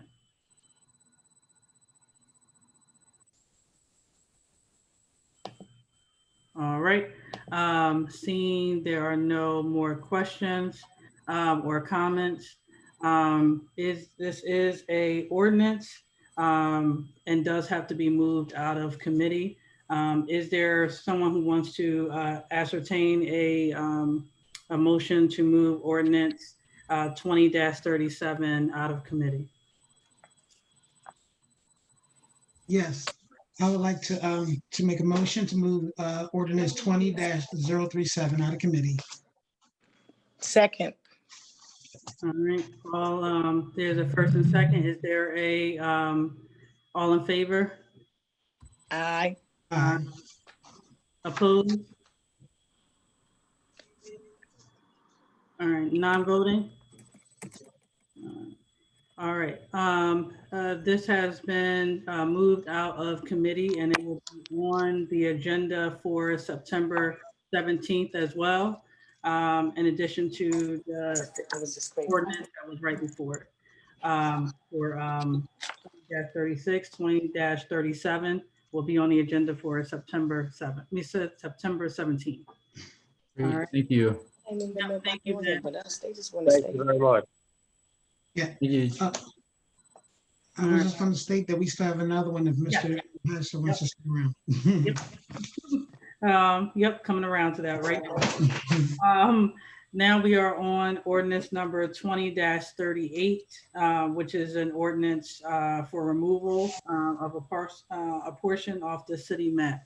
Who is speaking to that piece of legislation? I will be speaking. Thank you, Gwen. If you can start, you please. Okay, I do have a PowerPoint. Yep, seems to be coming up now. Okay, thank you. Good afternoon. I'm Gwyneth Kaminsky with the Planning Department, presenting for ordinance 20-38. Next slide, please.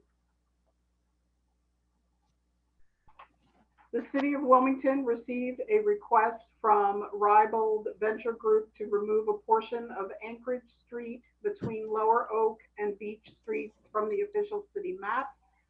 The purpose is to facilitate the redevelopment of the former National Vulcanized Fiber or NVF site. The street segment, which is shown on this slide, is approximately 300 feet in length and 50 feet in width and is owned by the City of Wilmington. This street removal action requires the recommendation of the City Planning Commission and approval of City Council. Next slide, please. Thank you. As you heard from Matt earlier, the applicant is proposing to redevelop the former NVF site into a residential complex and has requested a rezoning. This slide shows the development site, which is comprised of 3 parcels located at 700 Maryland Avenue, 101 Lower Oak, and 120 Beech Street, which flank Anchorage Street on both sides. Existing vacant buildings within the site are proposed to be retrofitted with apartments and amenities. A new apartment building is proposed on Maryland Avenue and Beech Street, and the vacated street bed will be used as open space with surface parking also being provided. Next slide, please.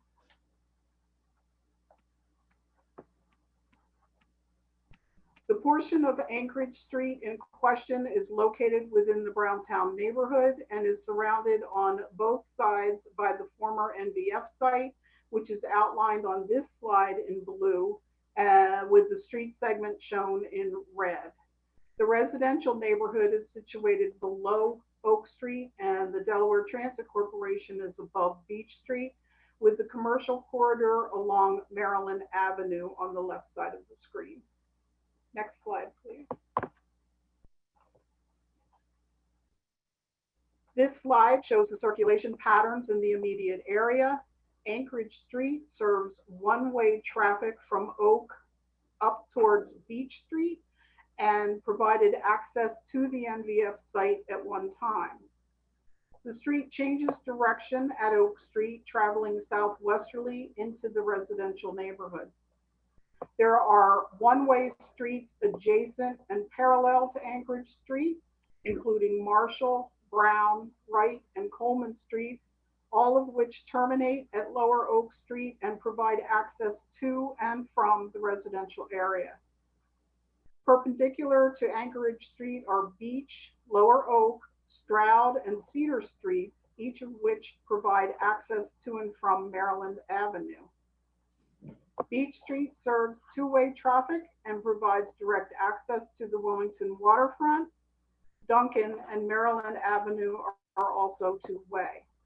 Because the Browntown neighborhood is served by this functional grid, which includes access to and from Maryland Avenue and the riverfront, it is not expected to be impacted by the removal of the one block segment of Anchorage. Next slide, please. As a part of the evaluation of the proposed street removal, comments were sought from other city departments. The Department of Public Works identified an 8-inch water main and a 65-inch brick sewer line within the affected block of Anchorage Street, which will require easements to retain access for maintenance and repairs. The Transportation Division indicated that this segment of Anchorage Street does not appear to be an integral part of the transportation network and does not provide any substantial benefit. It is a one-way street whose function can be achieved by other surrounding streets. As a city street, maintenance and lighting would normally be provided, but the current conditions suggest that there is little, if any, maintenance on this one block of Anchorage Street, possibly because the facility has been vacant. Public Works notes that by vacating the street, the city would no longer be responsible for any future maintenance. Public Works and the Transportation Division support the vacation request for Anchorage Street. Next slide, please. This is a Google view of Anchorage at its northern intersection with two-way Beech Street at the former NVF property on both sides. Next slide. No comments were received from the Fire Marshal's office, and the Department of Planning commented that while the affected portion of Anchorage Street used to serve the manufacturing site, it does not currently contribute to the general traffic circulation or distribution pattern in the immediate area. There are no findings to suggest that the removal of this street segment would create a detriment to the general public or to public safety. And further, because the street bed is proposed to remain undeveloped and have required utility access easements, and given that the street bed is owned by the city, the department has no objection to the street removal request. Next slide. Procedures for city street closings and right-of-way disposition are prescribed in the city code. The method of disposition is determined by the ownership of the street bed. According to the code, where the city has record title to a street, an ordinance may authorize its removal from the official city map and conveyance of the property to the abutting owners, which in this case is the applicant. Ordinance 20-38 does just that. Next slide, please. The Planning Commission met on April 21st, 2020, and voted to approve their resolution 10-20, which recommends the removal of a portion of Anchorage Street between Lower Oak and Beech Streets from the official city map. And just a quick reminder that this ordinance only addresses the street removal and the conveyance of the property, and that no development is taking place over the former right-of-way. And that concludes my presentation. Thank you. Thank you.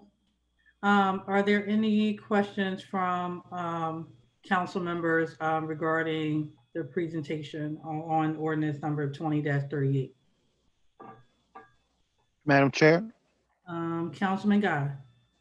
Okay, so the block that's being vacated is on Anchorage Street, is that correct?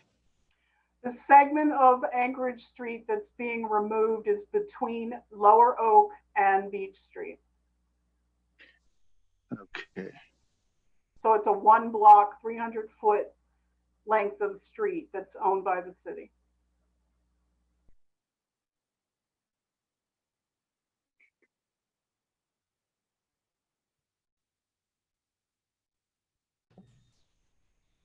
Councilman Guy, did that answer your question?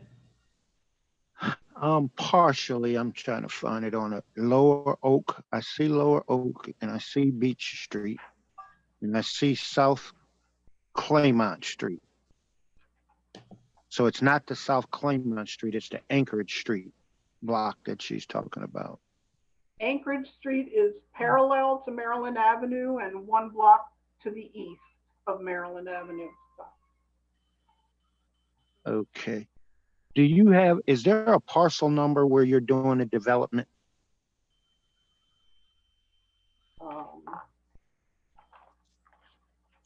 Do you have the parcel number for the actual property where you're doing the development? I actually do not have that information with me in my presentation, no. What, do you have the street address of the property where the development's actually taking place? Yes. It's 700 Maryland Avenue, 101 Lower Oak, and 120 Beech Street. Those are the three parcels that are involved with the redevelopment, and they flank Anchorage Street on both sides.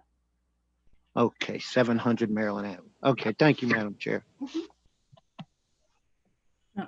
Thank you, Councilman Guy. Are there any other questions from council members? Councilwoman McCoy. Thank you, Madam Chair.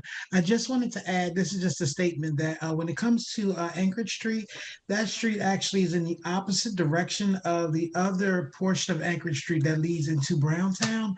So that street was basically just made for the MVF building. And so now that it actually is not in operations, it really isn't in use at all. That was all. Thank you, Councilwoman McCoy. Is there any other questions, comments from council members?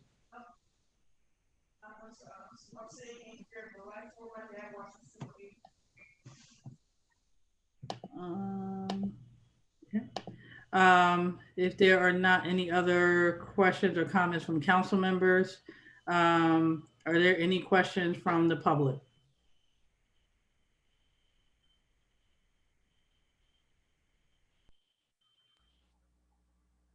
All right, seeing no hands raised for the public. Any last comments or anything on the legislation before there's a motion? Yes, Madam Chair, I have a question. Yep, Councilman Guy. Okay, so I remember one time we had a presentation and they had talked about how when the street was vacated, half of it goes to the property owner on one side of the street and half goes to the property on the other side of the street. So is this a case where the NVS owns the property on both sides of this street that's being vacated? That is correct. All vacations don't follow the same formula. The disposition of the land really depends on who owns the street bed. When the city owns the street bed, they can dispose of it and convey it to adjacent property owners. So in this case, if there were two different property owners, one on each side of the street, the street would be split down the middle with half going to each side. But because in this case, the applicant owns the property on both sides, it goes to that applicant. Okay. Thank you, Madam Chair. Yep, thank you, Councilman Guy. Is there any other comments, questions regarding this legislation and presentation? All right, seeing none, I will ascertain a motion to move ordinance 20-38 out of committee. Yes, Madam Chair. I would like to make a motion to move ordinance 20-038 out of committee to the full council. Second. All right, it's been first and second. Is there all in favor? Aye. Aye. Opposed? All right. So this ordinance will also be on the agenda for September 17th. We thank you for your presentation for this evening, Gwen. Thank you. All right. And our last agenda item for this evening is ordinance 18-41. Regarding the Chapter 8 of the amendment to the code regarding as far as the apprenticeships for local hire. Before we get there, I know that this came out of back into committee after our last July meeting, that we had more comments that wanted to hear more discussion around it before coming back out again. So we wanted to make sure that we give people an opportunity to do that this evening.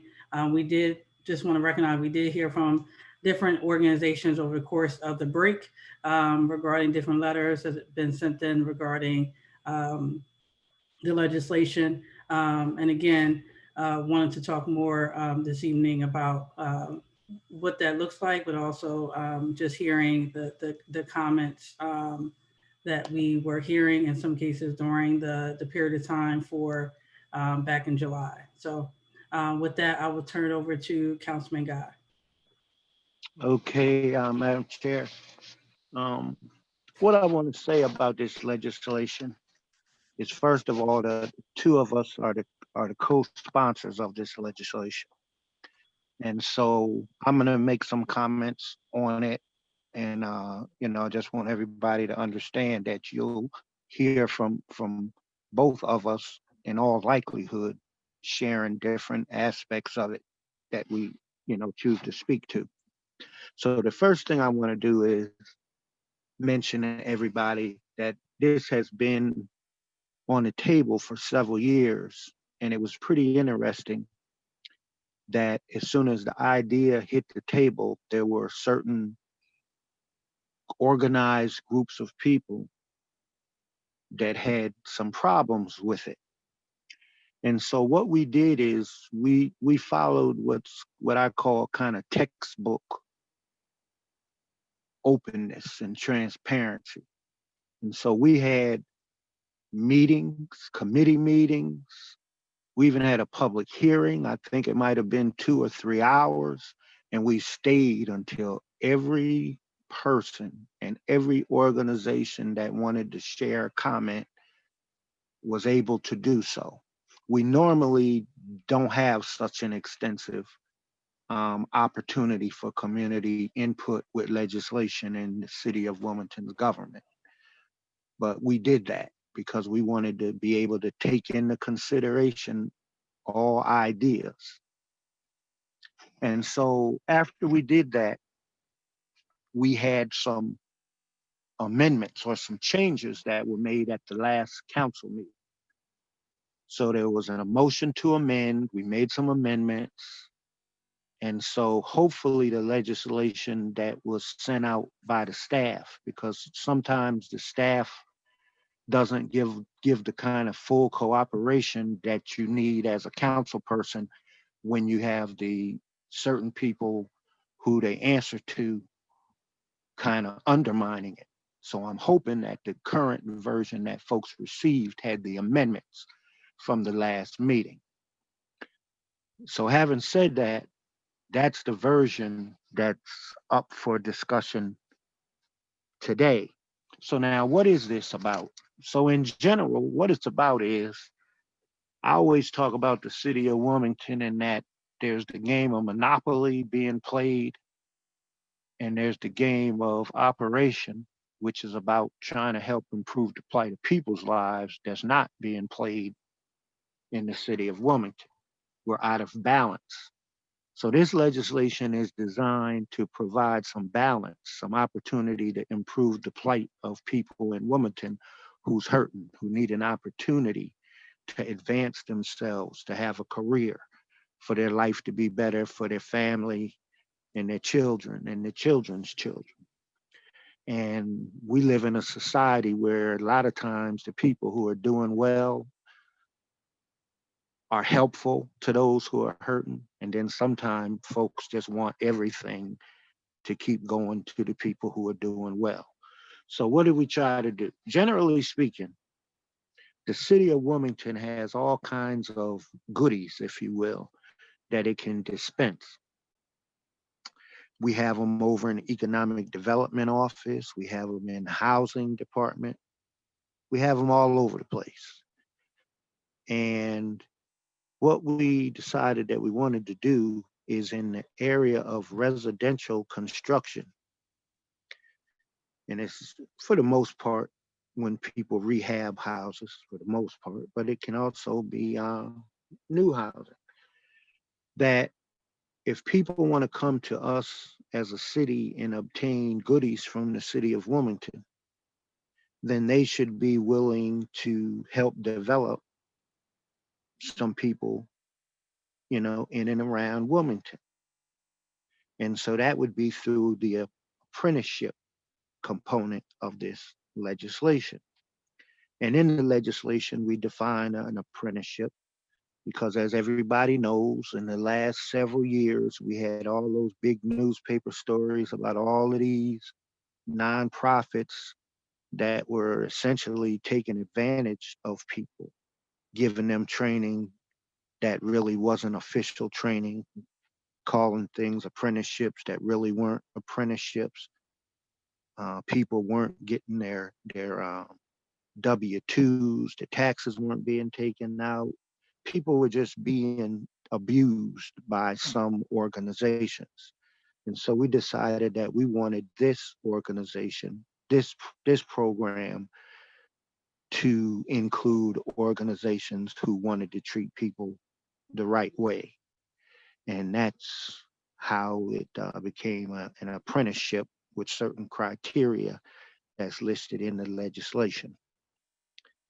So that's essentially the purpose of it, and that's what it's structured to do. And as I say, there's some people who want to help people do better, and sometimes there's people who want to get in the way of that. And so there's some people who literally, I'd say, almost want to try to hurt somebody.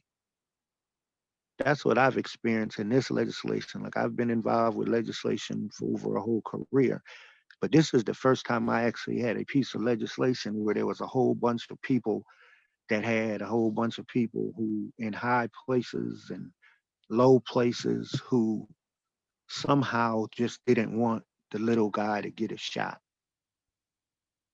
And so that's all I have kind of for opening statement as an overview of what this is about.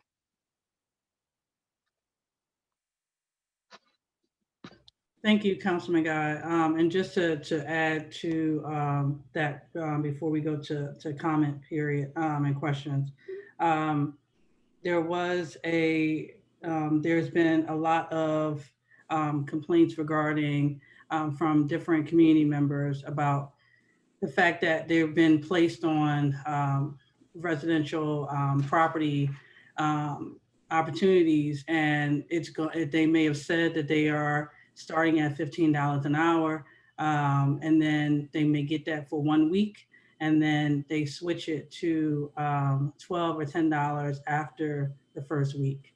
And we know that our individuals, again, in order to live in the city of Wilmington, they're now saying that you have to make $22 an hour in order to live in a 2-bedroom apartment here in the city of Wilmington.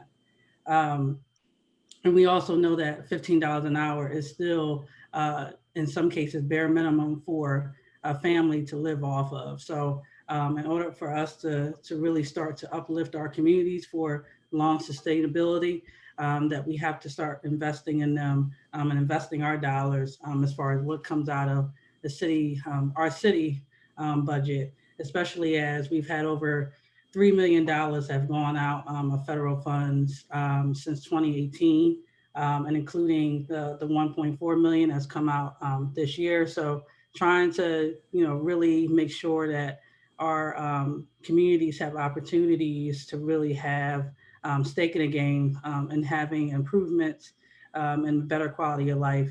And that's mostly the reason why this legislation has come up and continues to come up because it is what the community has been asking for to make sure they can live viably within the city of Wilmington. So I just wanted to add that into addition to Councilman Guy.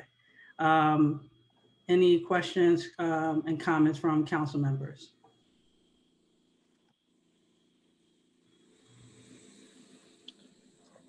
Council member. Councilwoman Walsh. Thank you, Madam Chair. I've heard the words from you and Councilmember Guy, but I kind of remember the ending to this bill back in July, I guess it was, or whenever it was, where at that point it was announced, and Mr. Guy said this just a couple minutes ago, that groups were going to get together and sit down and go over the bill. Union, non-union, everybody. Anybody having to do with anybody who would be affected by this particular piece of legislation. So can you please give me, because this bill was turned down in Dover, it was turned down Newcastle County Council. It was brought before this council several times where even the unions did not support it. So can you tell me what has changed? What has the compromise bill been, and what sections of the bill have changed?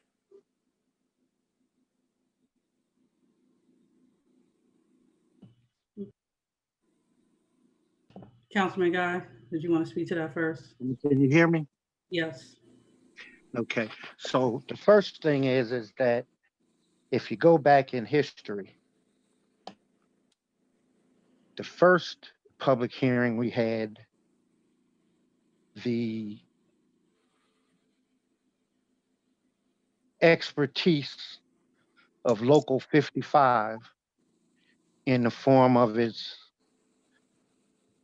business manager and its president and their attorney and their business agent, people from Delaware and New Jersey, came and shared with us some of the things that are going on in this arena. So Local 55 was clearly involved at the beginning in discussing this topic, and they're still involved. So to the extent that you're speaking on behalf of the union came here and spoke themselves. So whoever you're speaking on behalf of, they should be here on this call. Now, as to other folks that are interested, this is publicly posted, public hearing. So we already had met with anybody who wanted to meet, and we've made ourselves available for people to come to this public hearing. Some people want you to have backdoor meetings with them at the end. And some of them are trying to do that for reasons that aren't proper.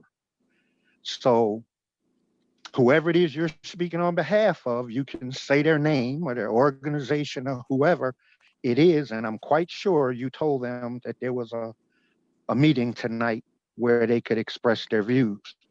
So I encourage you, if you have some substantive problems yourself with this legislation, please say what the substantive problem is. Madam Chair. Yes, Councilman Walsh. Thank you. First of all, I'm not speaking on behalf of anyone. I'm presenting what was presented to us. We're taking this legislation back. We're going to meet with various groups to sit and talk about it. Yes, I understand Local 55 was going to be involved in it, as they should have been, because they were part of the original legislation.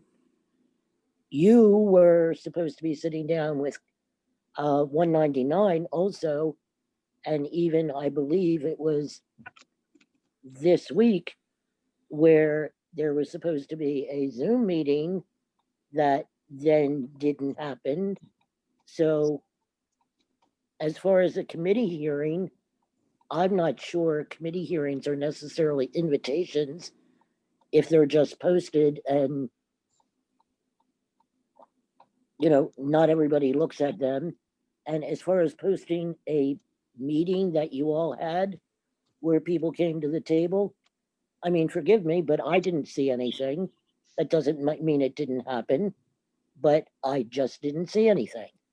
And others that I've spoken about, I'm not speaking on behalf of, I'm not speaking on behalf of anyone. Okay, please, go ahead, bro. I'm good. I appreciate you. Thank you. I'm simply asking a question.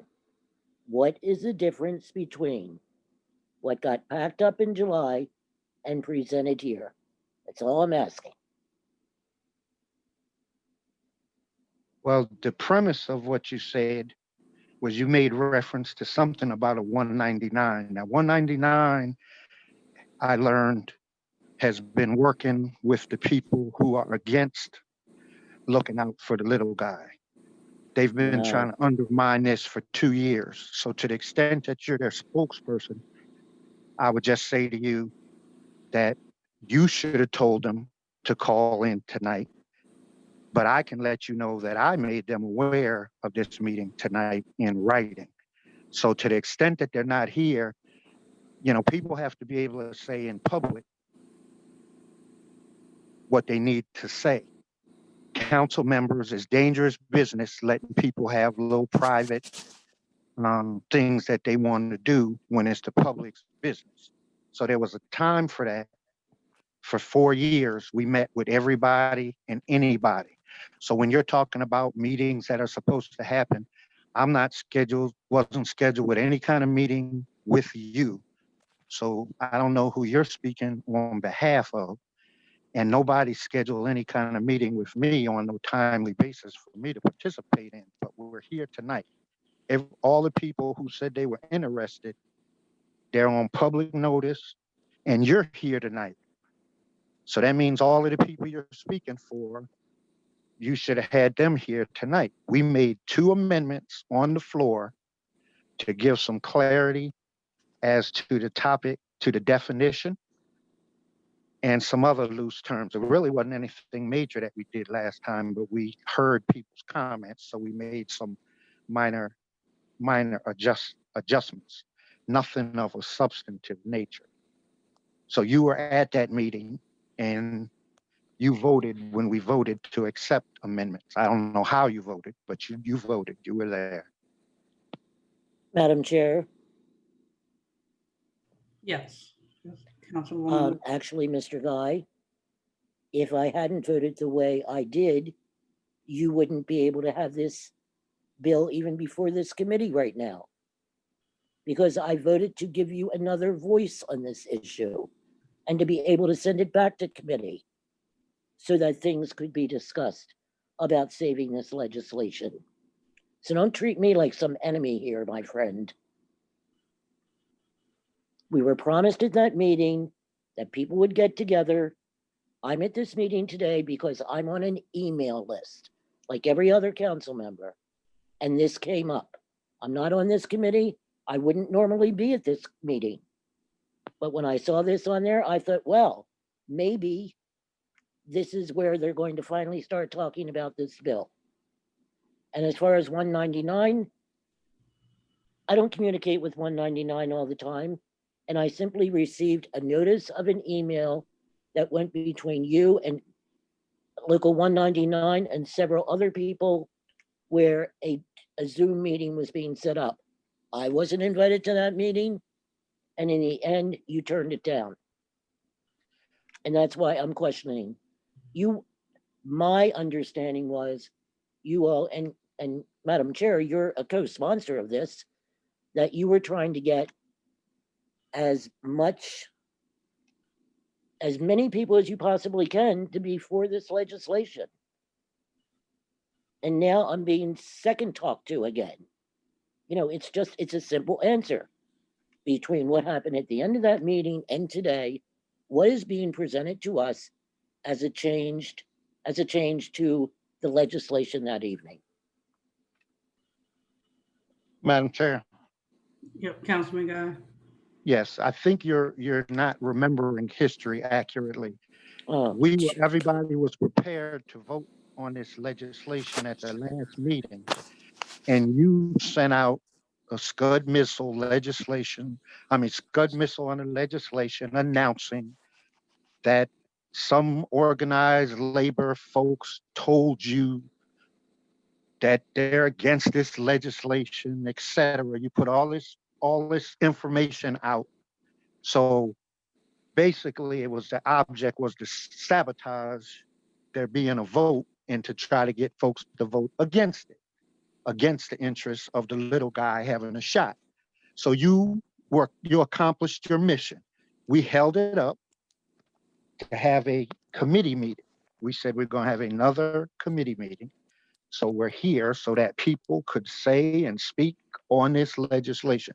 So that is what we're here for today. Anything you're talking about having some kind of meeting, again, you're trying to speak for somebody else. Nobody has agreed to a date specific meeting with 199, but 199 is actually the people who's trying to undermine this working with you. So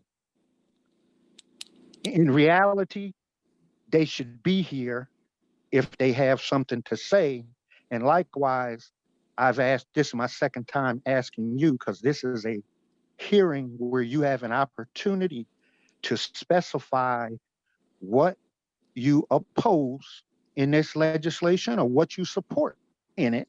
And what we're finding is that there's a whole bunch of people who want to throw rocks and keep their hand hidden. But when you ask them, what is the substantive aspect of this that you have a problem with or have a problem with, they go on silent. So I'm going to ask you again, what is your substantive concern? What sentence in this legislation do you want us to consider changing? But Madam that's what Chair. we're here for tonight. Councilman Walsh, and then I see your hand, Council President. Again, Mr. Guy, I know you like to write your own history, or the history according to Sam Guy. And, you know, a lot of people swallow your Jim Jones Kool-Aid when it comes to that. But this history is too soon.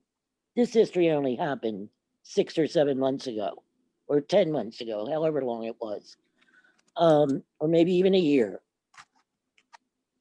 Again, Mr. Guy, my vote saved your legislation. It enabled you to send it back to committee. If I had voted no, it wouldn't have happened.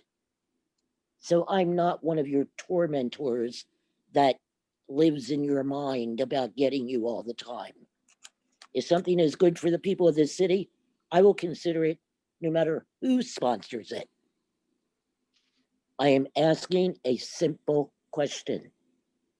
So don't turn it around to a question to me. You're the one who brought it back. This is supposed to be an informational meeting and a discussion of the legislation. So tell me what has changed.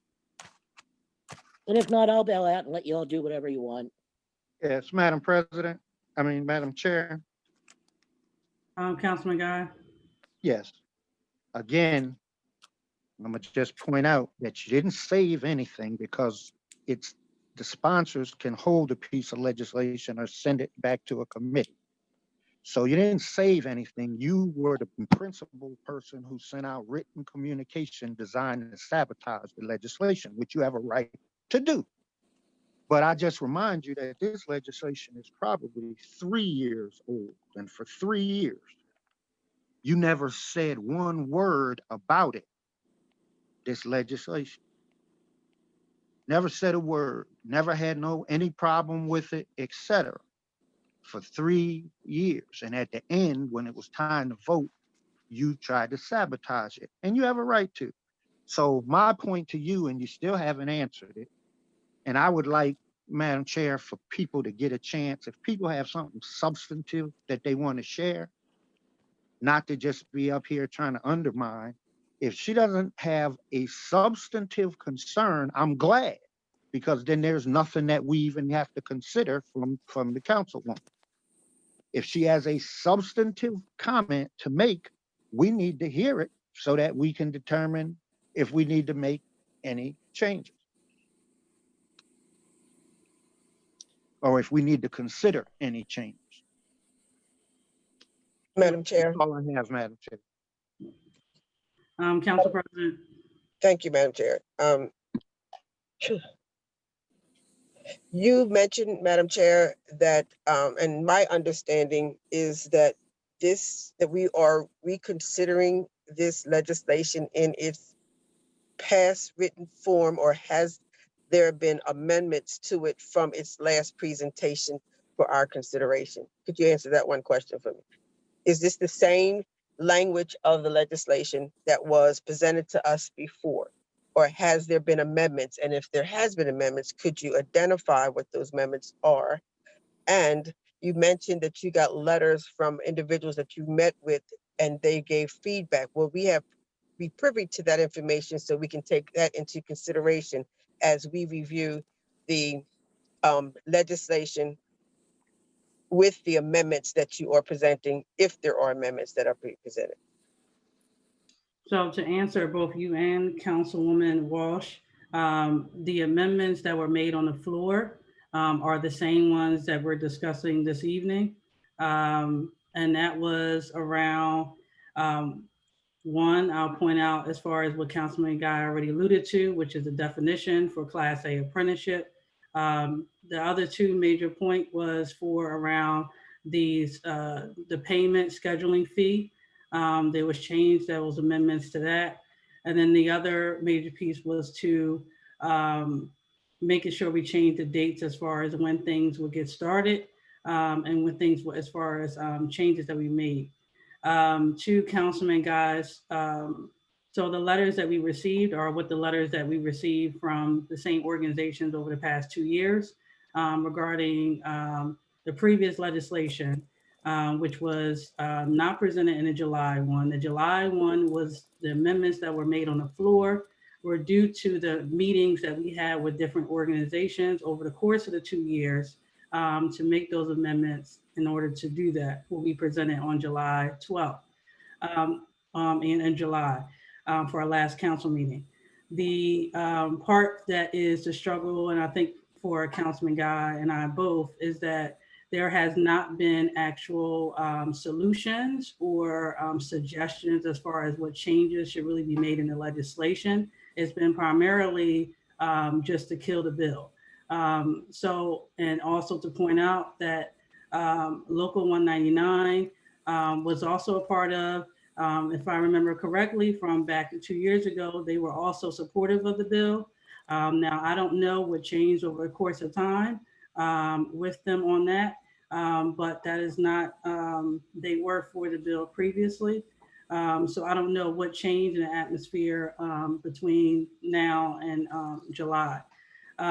There have been meetings, again, as we said, with Councilman Guy and I've had with all the different organizations. So for example, we got in Committee of 100 has sent us email, we've met with them. We also met with different local organizations, minority business and contractors. We met with them. We also met with, we could receive letters from Delaware Chamber of Commerce. We also received, also met and talked with Cornerstone West, Eastside Rising, Housing Alliance of Delaware, all these different organizations, Habitat for Humanity, all those individuals are the ones that Councilman Guy is referring to that we have met and talked with over the course of the 2 years. And again, I just want to reiterate that they have not given us any factual solutions. And every time they brought up saying we should have a meeting, the meeting never happened. And that's not just based on Councilman Guy and I, that was also not done by the individuals who said they were going to put those meetings together. So I just wanted to make sure there was clarity on those points. So thank you, Madam. Thank you, Madam Chair. So just for my clarity, the meetings that you're referring to, were these meetings done since the holding? There was meetings that were done before that got you to the point that you made the amendments on the floor. Correct. So you have not met with any of these stakeholders about the floor amended legislation since then? You have not met with them? We have not, no. Okay, so, and I guess my question is, I think is somewhat to what my understanding was, that even after the amendments from the floor were made, there was an agreement that that this amended legislation would go back into discussion with those stakeholders, and then we would come up with whatever their concerns were with with more amendments that was agreed upon by the collective group. And you're saying that has not been done. So what you're presenting? Yeah, I'm about to say, I never heard that commitment. So maybe that was an offline commitment, but I'm not sure. No, it was done. I thought that's why when it was being held with the understanding that you were going to meet with stakeholders, I think within 90 days or so, to come up with that was just my understanding. Maybe we need to look back on the record of the meeting, because like I said, it's we had a lot going on. That was just my understanding. So I'm just sharing my understanding, which I thought that what was coming forth to us today in this meeting was more amendments from that discussion. But you're saying that discussion hasn't happened. So you're just presenting the same piece of legislation with the same amendments that was made on the floor previously. So there's no changes to this in this legislation. Correct. Thank you for the clarity. Yes, Madam Chair. Yes, Councilman Guy, and then I see Councilwoman McCoy. Yes. Now, what was just stated was my understanding.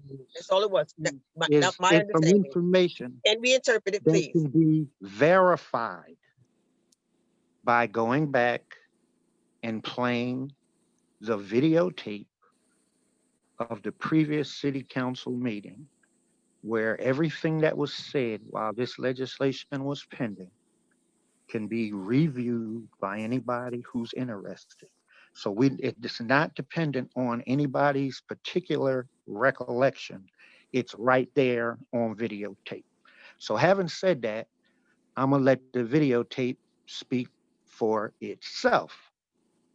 Now, at the end of the day, at the beginning of the day, at the last meeting, we had one form of the legislation.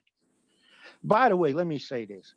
We had a gentleman named Brock who was working on this legislation with us. And he was had much expertise to be helpful. And he was no longer made available to us. So we've had to overcome that kind of lack of staff assistance, if you will, in the effort to undermine this legislation. And we don't control the staff. The president controls the staff. So let me make that clear. So last meeting, we had a piece of legislation and we had amendments. And because our original person wasn't working on it, we didn't get provided a substitute ordinance. So we made floor amendments. That's what happens when the people who administratively control the staff have them not work on projects. Even today, what was sent out to me was the legislation without the amendments. So I'm saying the undermining is one of the big problems with this legislation, and then the lack of a will. For example, the president and the councilwoman have both spoken, and not one of them identified one sentence or one word that they'd like to see changed. And so when you have a meeting like this, it's regularly said in city council meetings is, yeah, these committee meetings are opportunity to raise up certain issues that people have. And so this is open to the public. And probably once we all get finished talking, hopefully there's some people from the public who have some sentence or something that they'd like changed. And if not, that's fine as well. But the amendments that were made at the last meeting came about because we had probably one of the most open opportunities for people to send us their ideas. But you don't have to take all ideas, but we did take some and incorporated them in a kind of spirit of getting to a place where we have a society that feels good about the legislation. But now we're at the point where we got folks saying certain union leaders who aren't even in the union that worked on this. 55 worked on this, 199 didn't. 199's trying to sabotage it. The Councilwoman Walsh sent her thing to sabotage. Both of you are here today and have not said one sentence that you want changed for us to take into consideration. That's all I have, Madam Chair. Councilwoman McCoy. Thank you, Madam Chair. Actually, I was just basically going to give my comment as in when I remember hearing this about the substitution, the amendment rather. It was a floor amendment and it was a rather large floor amendment. And I remember that the reason why we asked for it to go back is so that we can actually take the time to process what we had in front of us. It when we got the email, it had happened just maybe a few hours before the actual meeting. And so the whole point was to make certain that we got it now, come to committee so that we can vet it now, because we didn't have enough time to process what was in front of us. I don't recall the statement of the meetings again with other people, but I also can take a look at the video. Madam Chair? Yes, Marshall. Yeah, I was reading the actual council minutes from the July meeting, and that floor amendment was defeated and was referred back. It was referred back to committee. I can email the minutes from the clerk from the meeting, which is also out there on the council website. So I just wanted to share that because, with the discussion going on, but I just wanted to make sure that everyone was aware of that.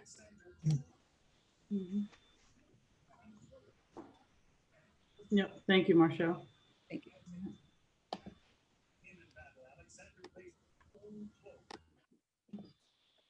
And then Madam Chair.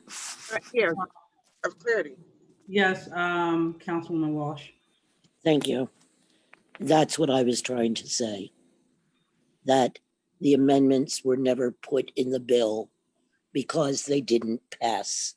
That was all being sent back to committee so that we could address, we as a whole, a council as a whole, not even necessarily of this committee, but so that everybody who was going to vote on this on the floor would fully understand what was going on, would understand what the amendments were, because they were quite wordy and nothing was written down.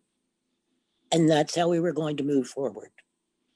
And it was then when it was moved to go back into committee where that was a deciding vote, because I voted yes to send it back to committee. So I don't make history up as it goes on. Understood, Councilman Walsh. And again, the amendments are still in the, even though that what Marshall read as far as it being defeated, but those amendments are still in the actual legislation that we're in discussion for this evening. Council President. So if they were defeated, then they are not in the legislation because they were not accepted by council. So that's what I was questioning. I was asking, what are we actually looking at? Then we're back to the original legislation as presented because the amendments were not accepted. Are you representing those again? Is that what that's what I'm trying to get clarity. What are we doing here? Yes, that is the amendments that were made on the floor amendments. Yes. But if they were defeated, how you can't bring them back up again? You have to be this. That's what I thought the discussion was, to come up with amendments that would have been acceptable by everyone. So are there, I guess, and Council President, to your point then, so are there amendments that you guys would like to see in the legislation that's not in this current form? Well, I would only be able to provide them once I had conversation with other stakeholders that this would affect. And that's why I thought there was going to be some conversation with some other stakeholders our local contractors who are non-union, union, but nonprofits that this would affect. I thought there would be a further conversation so that we could come up with amenable amendments that would be accepted by this body. Understood. Madam Chair. Again, go ahead, Councilman Guy. Yeah, we've already provided the changes that we intended to make. But they were defeated. Based on public comment, based on public comment. And what our staff needs to do, but you won't let them work on the project. They need to take the amendments we submitted and turn them into a substitute ordinance. No. They didn't do it last time. No. They need to be incorporated into a substitute ordinance, or else it's just it's a floor amendment. But we've already identified the substance of the changes that needed to be made based on the stakeholders, what they shared with us. So that's where we are. All of the information's out in the public. Everybody, every member of council has the amendments because they were there at the council meeting, what it is that we plan on changing. And right at this moment, nobody has brought any recommendation to this meeting, but we haven't heard from the public yet. Nobody has made any specific statement about any aspect of it that's problematic. It's for the benefit of the people who's hurting and who don't have. Everybody can be when they want to be. Mr. Guy, we are not negating the fact that the people need something. We're not negating that. It's how do we do it? We just have to put it in language. If a staff would only put it in a substitute ordinance if directed by a council member to do so. They don't arbitrarily just do things. You must direct them to do so. That directive was not giving to staff to do. And you're back to your amendments, which were defeated. So we needed to come up with new ones that would be accepted, which you thought those new amendments would be done because there would be continuous conversation with the stakeholders, which is the public, the stakeholders, the business persons, the ones who would be hiring and been able to meet the needs of the other people. It has to be amenable to be able to be done for it to happen. And so that what was offered before was not amenable, which is why it was defeated. And we need to come up with new amendments, which was what I thought this meeting will be discussing, that you had new proposed amendments that were negotiated with the stakeholders for us to reconsider. And that seems to not be the case. All right. Any other? I saw hands in the public side. If there's no other questions or comments from council members at this point. All right. I'll start with Chief of Staff, Tanya Washington. Yes, thank you, Madam Chair. With all due respect, I have to say this is one of the most egregious forms of transparency that I've witnessed. I witnessed that meeting, that city council meeting, and I do recall that there was supposed to be extensive amendments to the legislation, and therefore it was moved back to committee. But even with that, the administration has not had the opportunity to review the proposed amendments to make an informed opinion. And, you know, at the end of the day, it is the administration that has to manage any code changes. We have to administer those.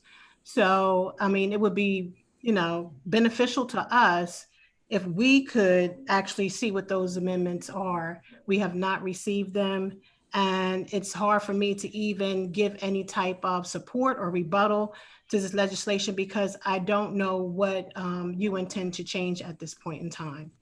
Thank you. Madam Chair. Councilman Guy. Yes, the administration, first of all, from the moment it was introduced, openly and publicly, was against trying to help the little guy. So let's not make believe. where you are. You have the ordinance and you have the proposed amendments. Your staff people monitor the council meetings. I've been a chief of staff. Chief of staff and several people monitor the council meetings. So you know everything that happened at that council meeting. And you know there was a proposed amendment. And you just heard our chief of staff just say she read the draft minutes or whatever she was reading. So, you know, you can't act like you don't know. Just be straight with everybody. You opposed it from the beginning. And it doesn't matter what happened. That's not going to change. The question is whether there's 7 people who support the little guy getting a chance to have their life improved when the city doles out its money. Because right now, only the people who have a lot have the ability to benefit when our money's doled out. So you know, there's a certain set of people who have their own perspective on the language. And if they would share their concern about the language, then we can look at it. Well, actually, I'm sorry, Madam Chair, can I speak? Yes. I don't know what that language is. So I'm glad that Councilmember Guy can read my mind, but I don't know what those amendments are. I know that they said that there were going to be exhaustive amendments to the legislation and that there will be communication on to what those are. I have not seen them. And you could very well have made changes that, you know, the administration may have supported. I don't know that. So for you to say and presume that we are against everything that you put on the floor is ludicrous. So I just would like to end by saying that we have not seen it. We cannot make an informed opinion on it. And I'll just leave it there. Madam Chair. Councilman Guy. Yes. If we still had Brock working with us, then he would go ahead and send her a copy of the amendments that was discussed on the council floor. At this point in time, I don't know if any of the staff is permitted to respond to her request, but our staff should respond to that request from the chief of staff at the mayor's office. And if So I we'll can speak see on how behalf that of the plays staff, out. since you say I control the staff does not arbitrarily just do things. They do what the council member requests of them to do. Sorry, Madam Chair, for being out of order.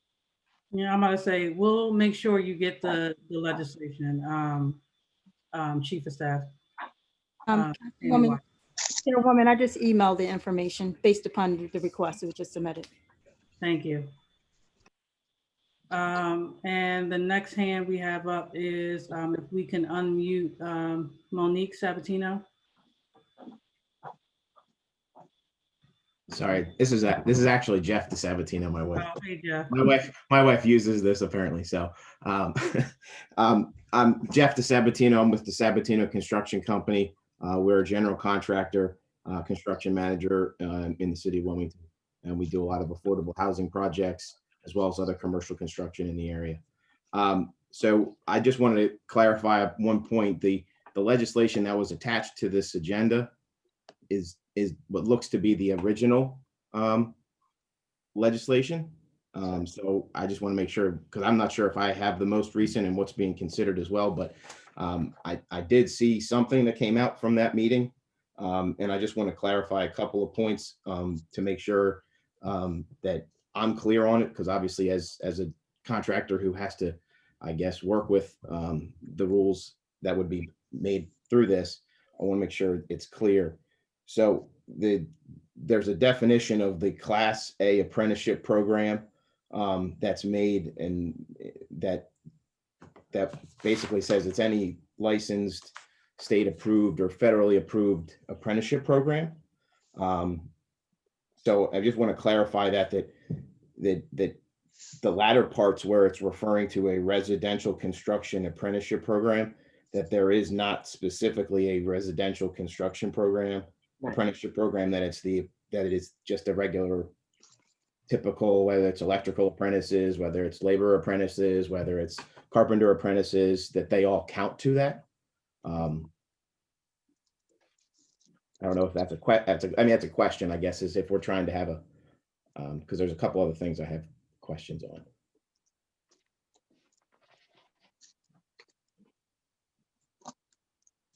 And I'll just say, Okay. if you want to go through your, I'm gonna say, if you want to go through your questions and we can answer them, because I'm taking note of them also. Sure, sure. So secondly, so that's kind of item, that was in item C on page 2. Yep. Then there's the applicability portion of it. There was a strike through that I see that talks about does not apply to developers who are awarded contracts through a competitive bid process, or the source of the funding exclusively derives from the federal or state government. That's struck through. So I'm assuming that means that if, you know, I'm awarded a funding source for a project, or developers awarded a funding source, that this would be explicitly detailed in some document that they would be able to know that that it's applicable to them somehow. Yep. Just so it's not assumed. And then the year, there's a couple of year designations of $15 an hour in year 1, year 2, year 3, and those rates. So my question is does that, obviously there is, I know we as an apprenticeship program, there's rules with which we are allowed to pay our apprentices, and it's a certain percentage of the journeyman person's rate in that specific trade. And it is not a lockstep dollar for dollar. I mean, it's a progression of percentages, not a set dollar per hour. It's based on a journeyman's rate that we pay. So I don't know, that would potentially violate some of our part of our apprenticeship program theoretically. So I just don't know if that would be something that we could necessarily just arbitrarily do versus what we have agreed upon in our part of our apprenticeship agreement that we have. Secondly, if this is also is with that statement is these years of a project. So it's assuming that a project goes for multiple years. So if I have a 1-year project, it's a $15 an hour rate period. If I have a 2-year project, then it goes from $15 an hour from calendar year when it starts, and then calendar year 2, the apprentices would get $16 an hour. Just a question there, how that's kind of delineated, or if it's something more stringent than that. And similar point on the year 1, 2, 3, 4 for the developers and the percentage of the workforce. You know, and how this would be enforced if it's an hourly rate, or not an hourly rate, I'm sorry, if we're then submitting certified payrolls, and how you would actually enforce that, how this would actually be enforced, to how we would be able to figure out what percentages there are, because depending upon the specific project, it may not be a certified payroll project already. So, you know, depending upon the percentages and things like that, it might be, usually it's by person, that's not necessarily by, you know, percentage of work hours. And then also with this, there's the percentages of 15%. And I think there was somewhere in the bill where it says you have to either be currently in the apprenticeship program and or within the past 2 years have graduated for it. So that would be just a bit of an issue, obviously, because let's say I have somebody that graduated 3 years ago or 4 years ago, you know, what am I going to do with that person if they're currently working on a project and they don't count anymore, is kind of a challenge, just from a staffing perspective on a project that, let's say it's a 4-year project, then I'm theoretically going to have to shed some of the individuals. So there's probably more than that, but I don't want to take up a whole lot of time. But so those are some, there's obviously some solutions.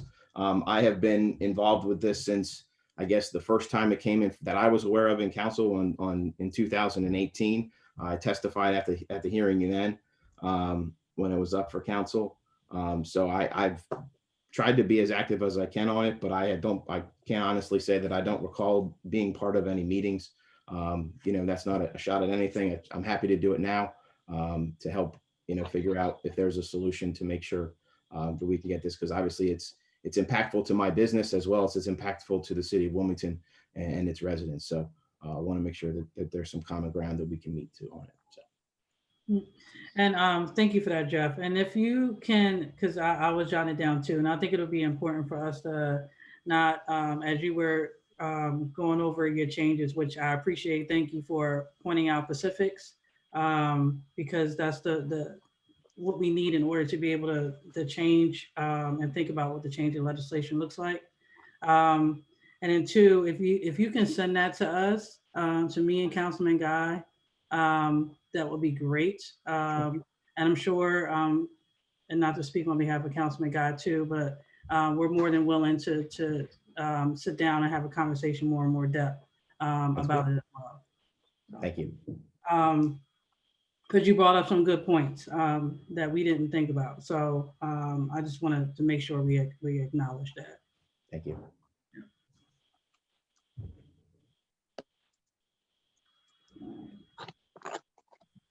Madam Chair.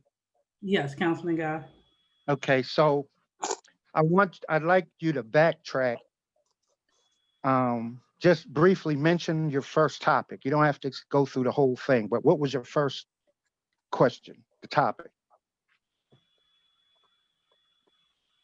You talking about Is the gentleman still there? Oh, you're talking about Jeff.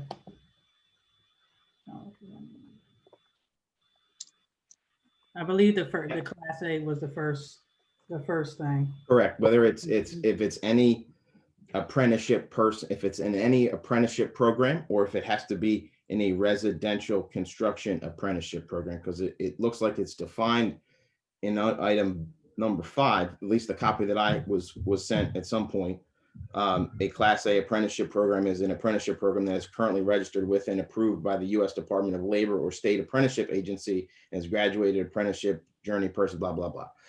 But then later on in the legislation, in the ordinance, it references residential construction apprenticeship program, which I know of only one. And obviously I'm not a member of that apprenticeship program. We don't have any individuals that are members of that apprenticeship program. But we do participate in other apprenticeship programs in the state of Delaware, as well as many of the subcontractors that we do utilize. So I just want to make sure that it was all encompassing to all apprenticeship programs, not just one specific apprenticeship program, because obviously if I have an electrician, they're party to their apprentices. That's who they hire and that's who they have work for them, not somebody else. So.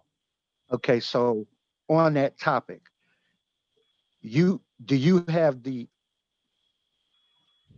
amendments that were proposed? I believe I do. Okay, so if you compare the amendments to how it was previously, what we did is gave a more detailed definition for Class A apprenticeship program. Yes, sir. So what I don't want you to do is get confused about any other type of apprenticeship program from the beginning. From the beginning, the only thing that matters is what the city of Wilmington defines as a Class A apprenticeship program. So if you look at the city's definition, it then bounces off of those two categories you read: the federal apprenticeship program, state apprenticeship program. So there's various ways that a person can meet our definition of a Class A apprenticeship program. Okay, so if I'm understanding, if I look at the definition, it says for purposes of this section 8-6, a residential construction apprenticeship program shall be a program that, and there's 1, 2, 3, 4, and then item number 5 is basically telling me that it's any apprenticeship program, Class A apprenticeship program that's defined as a federal or state apprenticeship agency approved. That's correct. So really that takes care of all your concern about electricians, et cetera. They fit under that definition. So anybody who actually has a state or federal apprenticeship program, they meet our definition of Class A. So that definition was made clear because some people were asking about that. Correct. So the city of Wilmington's definition the city of Wilmington's term equals the part that you read. So you can meet any of them criteria. So I would expect that all of the ones that you work with are either state or federal apprenticeship program. Correct. I understand. So I guess maybe from a point of clarity, from a just, I'm just talking here, it may be just to ease any confusion, to help substantially improve or improve the legislation, kind of maybe clarifying and just removing the residential construction apprenticeship program if it's just an apprenticeship program that's already, affiliated with a federal. Madam President, I'd like to do a point of order at this moment, please. And what's your point of order? The point of order is this is a city council committee hearing.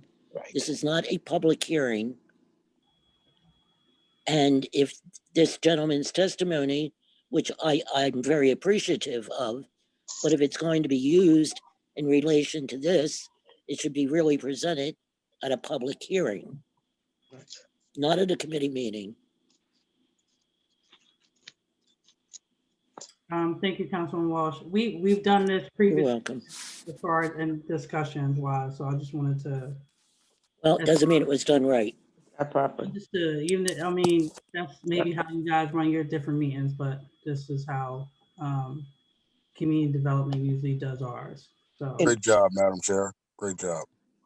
So, Madam Chair, you're saying you're doing your meetings. Point of order. You wasn't called on. Neither were you, sir. So again, Councilman Guy, did you want to finish before we go back?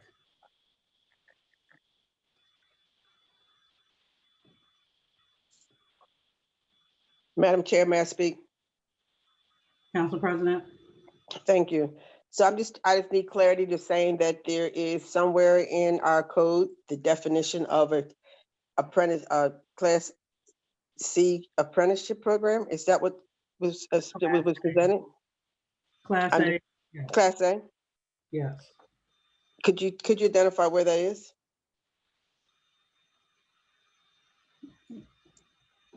I'm just trying to find the definition. I heard what Mr. DeSabatino shared, and I could understand the confusion because I never could find, even when we looked, the definition of such a type of program. And so you're saying it's in city councils, the city of Wilmington's code? And I'll allow, yeah. Councilman Guy.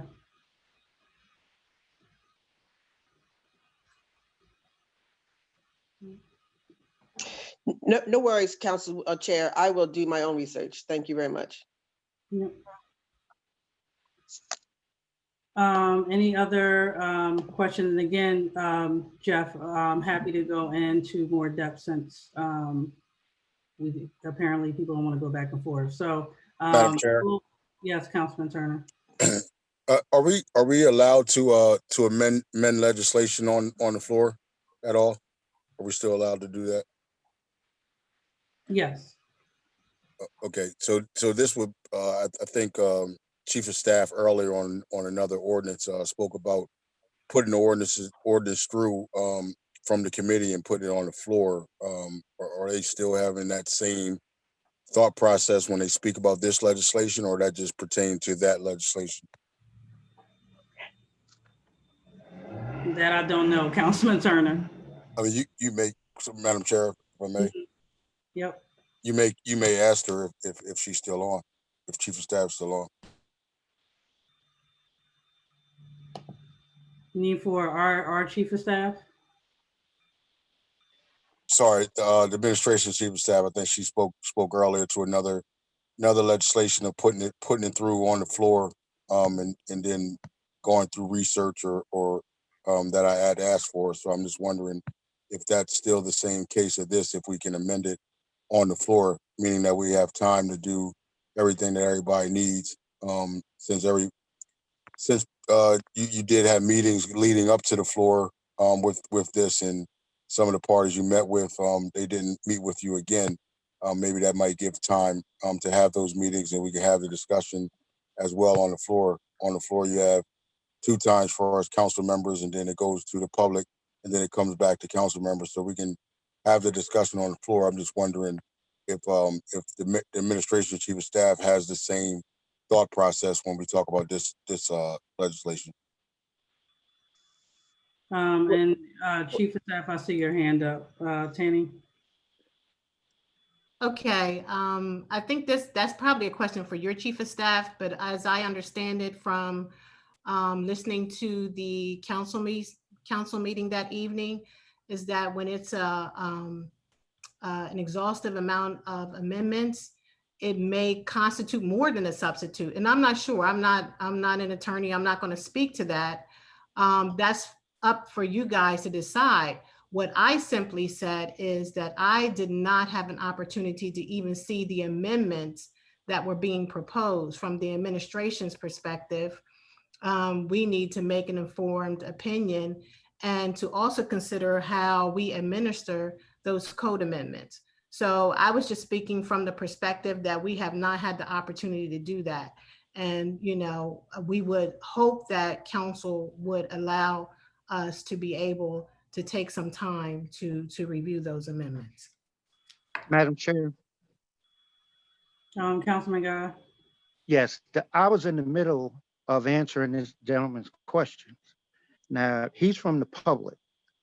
And for the first half of the meeting, members of council had no substantive questions. The gentleman has a substantive question.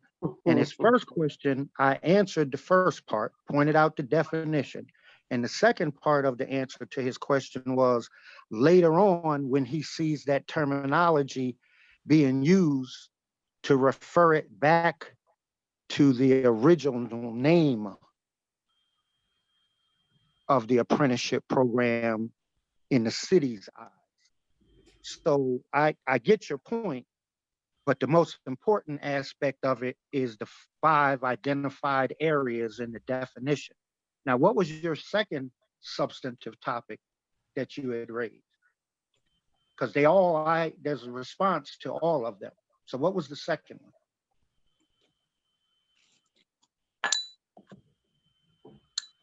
Could you? We did a lot of work on this. Everything you said, there's an answer for. Is he still there? Yes. What was his second point if he's still there?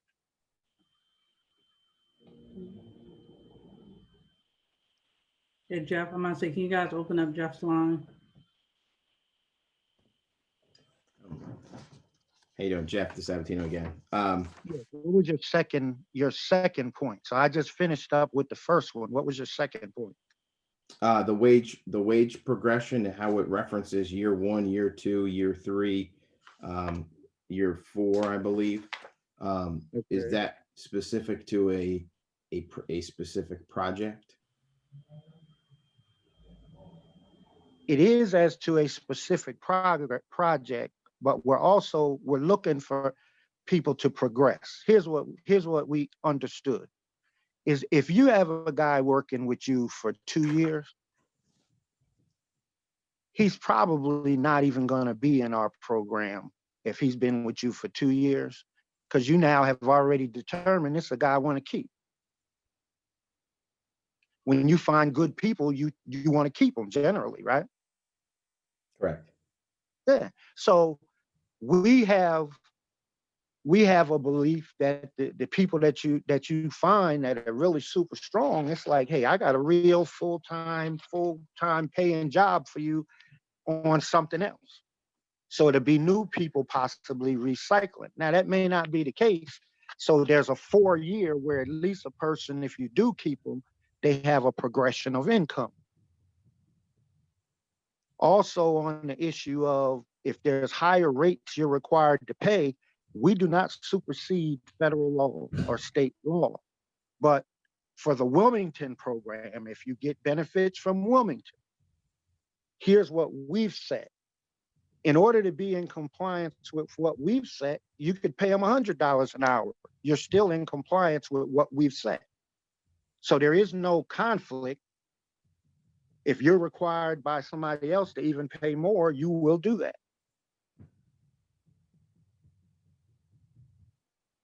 So this keeps a person who's getting better, who's learning more and more from being at least having some opportunity of improved income if you keep them. What was your next question? I believe I understand, but I just want to clarify. I don't believe that the legislation states that, because if it sounds to me like if I work on a project, it's only for a project, correct? So if I'm hiring somebody for a specific project and I'm paying them $15 an hour, right? And then that project ends after a first year and I get another project similarly. It may not be a residential housing project where the city has any benefits in it. So this does not go across your other projects where you're, building a building or something for somebody. That's a different project. That's not funded by the city.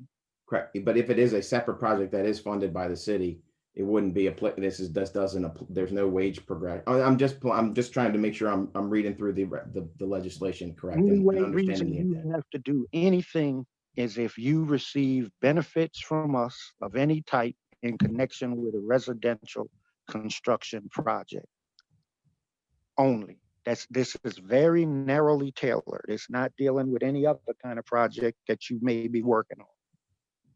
Understood. It's so narrowly tailored that the folks who spending all of their efforts to kill it is out of proportion. But that's what they choose to do. But I'm saying, as to your particular question, it's about that residential construction project where you've received city business. If you do not want to, So we work on multiple, not to interrupt you, Councilman Guy, I apologize, but we work on multiple phases of different projects, right? So they're contractually different projects. They have different ownership groups, et cetera, et cetera. They're residential projects, and there may be one that's a year long, and then another phase of it happens a year later. The wage progression that's presented as it's written wouldn't be applicable to that second one. It would start back at year one, is I guess what unless I'm trying the second clarify. one received city benefits, then it would come under the program. Okay. But if you got another residential project you're working on and you don't get any city benefits, we're not even involved with that. So if a person didn't want to help improve the plight of some people's lives, they could just say, I don't want anything that the city's offering. I'm gonna do my own project. What was your next topic? Because every one of these topics you mentioned, we had you wouldn't know how many hours we've talked about these days. So what was your next issue? The percentage of the workforce and how that's going to actually happen. Okay. I mean, references. Yep, got it. So the So here's what expectation is that they're certified. Here's how we got to that. We wanted to make sure whenever you try to do something, then there's people who's also trying to figure out how to not do it. So by focusing on hours worked instead of number of people, because if it's a number of people, you can hire a guy today, get rid of him, hire another guy tomorrow, right? So the number of people that you have working in this project is not what we want you to focus on. That loophole does not exist. So when you're looking at all of your hours, you need to make sure that you're compliant with what we require looking at your hours, because you kind of have an idea how many hours are involved with each project when you map it out on the front end. And so you're able to keep track of how many hours various people are working. So that's why it's hours instead of number of people employed. I think that's going to prove extremely challenging to actually enforce, and then plus the progression of year one, year two, year three, and the percentages are going to, the number of people is something that we do for a variety of different, like employing Delawareans, local hire, we already do that for of several other requirements that we do. I don't believe that we have any hour other than wage rates that are required to be tracked that we are hourly based and quantity of hours, because we don't other than looking at certified payrolls and creating another report of actually what number of hours are worked on a project, where certified payroll is just really identifying the rates, not necessarily summarizing hours. Yeah, well, you're able to identify the person. If a person's in the apprenticeship program, it's very easy to push a button in this modern day and time and keep track of how many total hours has this person worked for you on this project. That's not that difficult to do. And also, there's another set of information that's available to you where you're able to internally identify the total number of hours worked by all of the employees on that particular project. So when you say compliance, anybody who ever gets any kind of city benefit, just so that you're aware, there's a series of requirements that they have to adhere to in the code when people sign a contract with the city. And that includes making certain information available if it's needed. And so as long as you're keeping track of it and you're able to show the city like, yeah, your guys worked 30 hours out of the 100 hours, right? That's very easy to do. So when you say compliance, that's on our end. That's not difficult to do because all we have to do is ask you, but you can keep track of that. So I get your point about the compliance, but we're responsible for compliance, but it's not an issue if you just keep track, and you're not going to let it be an issue because it's too easy to do. What was your next topic? Madam President, Madam Chair, this is embarrassing. Madam Chair, I mean, I hear you. I just have a question. Is all of this that you are responses you're giving to his points, is this in the language of the legislation that we are discussing? Can we finish where we were, please, and then we can come back? But it's so out of order. You're so out of order. That's fine. I can be out of order. Councilman Guy, do you want to finish up with Jeff, please? Yeah, what we're doing is we're treating citizens the way they should be treated when they come But it to should be done in a. No, you're not. Yes, we are. You guys just don't do it because you're not community oriented. Sir, what is your next topic? Is he muted or he's okay? What was your next topic? So you deserve some kind of response because we literally went over these things. Like this isn't what you're asking. It is no problem to ask whatever you want to ask, but we didn't just like do this just in a flippant way. We literally had lots and lots and conversations about these things. So what was your next topic? I'm not claiming we're perfect, but we did discuss them. All I'm asking if it's written in language in the law. And so he's bringing up the language that's in question. He's identifying the language. He's the one who's read something and asking about. So he's already done that. Sir, what was your next topic? Yeah, so I'm looking at here, it talks about the residency information on its workforce supply available to the city upon request. Is that part of the apprenticeship requirements, or that's just something that's an extra in the year 1, year 2, item B?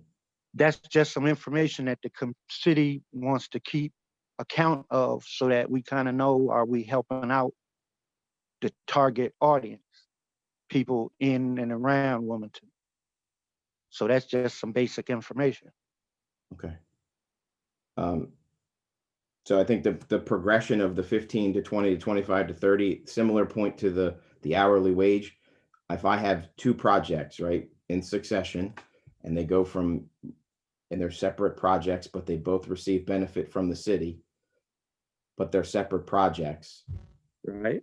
It would, whether if they're both concurrent, like if they go heel to toe or toe to heel, they would only be, and they're both 1 year long. It would only be year 1 percentage of 15%, correct? On that one project, is if you have separate contract for one project, right? Yeah. That contract applies to that project. If you got a separate contract for another project, you sign a contract with the city. when people get city benefits, generally there's some kind of agreement so that you know the terms and conditions that apply. Okay. And then I guess, It's not trying to be tricky or anything. It applies to that project that you receive benefits through. And if the other project, there's no benefits affiliated with it, it's not even, it's none of our business, to be honest with you. The way this here is designed. okay. What was your next topic? I'm just trying to be fair with you and give you some sense of what the answer is, or at least an initial response, because you took the time to ask. Sure. You the first person who would ask. So I think part of, I guess, what my overarching, I'm trying to understand is that the goal of this is to create apprenticeship, is to basically improve apprenticeship use on residential construction projects that's getting economic benefit from the city. Is that because that's part of it, and allow people to start to get their foot in the door to have a better life. Because in Wilmington, Delaware, if you drive around Wilmington, and I'm sure you must doing construction, if you look at all of the construction sites, everywhere you look, in a city that's almost 60% African American and a substantial percentage Hispanic, when you look around, you clearly see, like, how come there's no African Americans hardly working on any construction site? And so it lets you know that there's something that's going on strange in the economy. And in the building trades, it's almost like very few African Americans that get in the building trades. So what this is just saying, look, we need your help. You're a big contractor, a little contractor. If you want us to give you some resources to help you with what you're doing, we want you to help make life better for people who are hurting. And that's not a whole lot to ask from people who are receiving benefits. Sure, I understand. I'm not the developer. I'm the contractor. So I'm just trying to understand for our purposes of how this would actually happen. So that's all. Was there any other? Was that all of your topics? Sure. Or was there another? I think there's some. In my opinion, there might be a little clarity on a couple more, but again, I'm all for trying to go through this very specifically, but I do respect it that, you know. I appreciate you raising with us. This evening was for you and anybody else who had an item they wanted to raise and ask us about, and I appreciate you contributing to the discussion by doing that. Thank you, Madam Chair. Yeah, thank you. Now, Council President, you still have a question or comment? No. All right, thank you. Councilwoman Walsh, did you have anything? I thought I saw you on mute for a minute.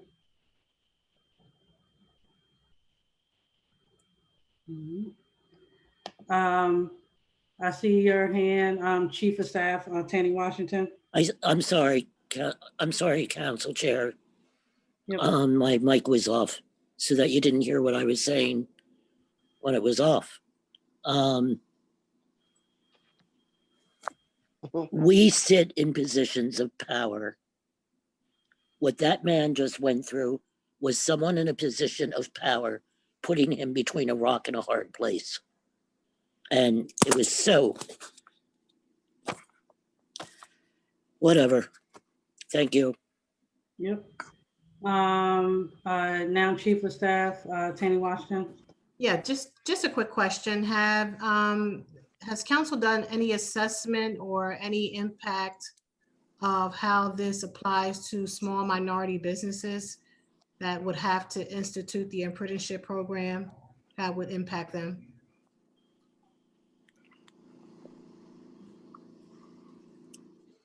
Hello? Yeah, we got it. There hasn't been one currently that has been done. Yeah. Madam As I Chair? understand it from them, they have serious concerns regarding the legislation. So that's why I asked. Madam Chair? Understood. Councilman Guy? Yes, if you remember, we did meet with one organization, one businessman, African-American minority business, who had, I think, another person that they were planning on bringing with them. I don't know if the second person showed up. So we've been engaged in those type of conversations and helped clarify some things.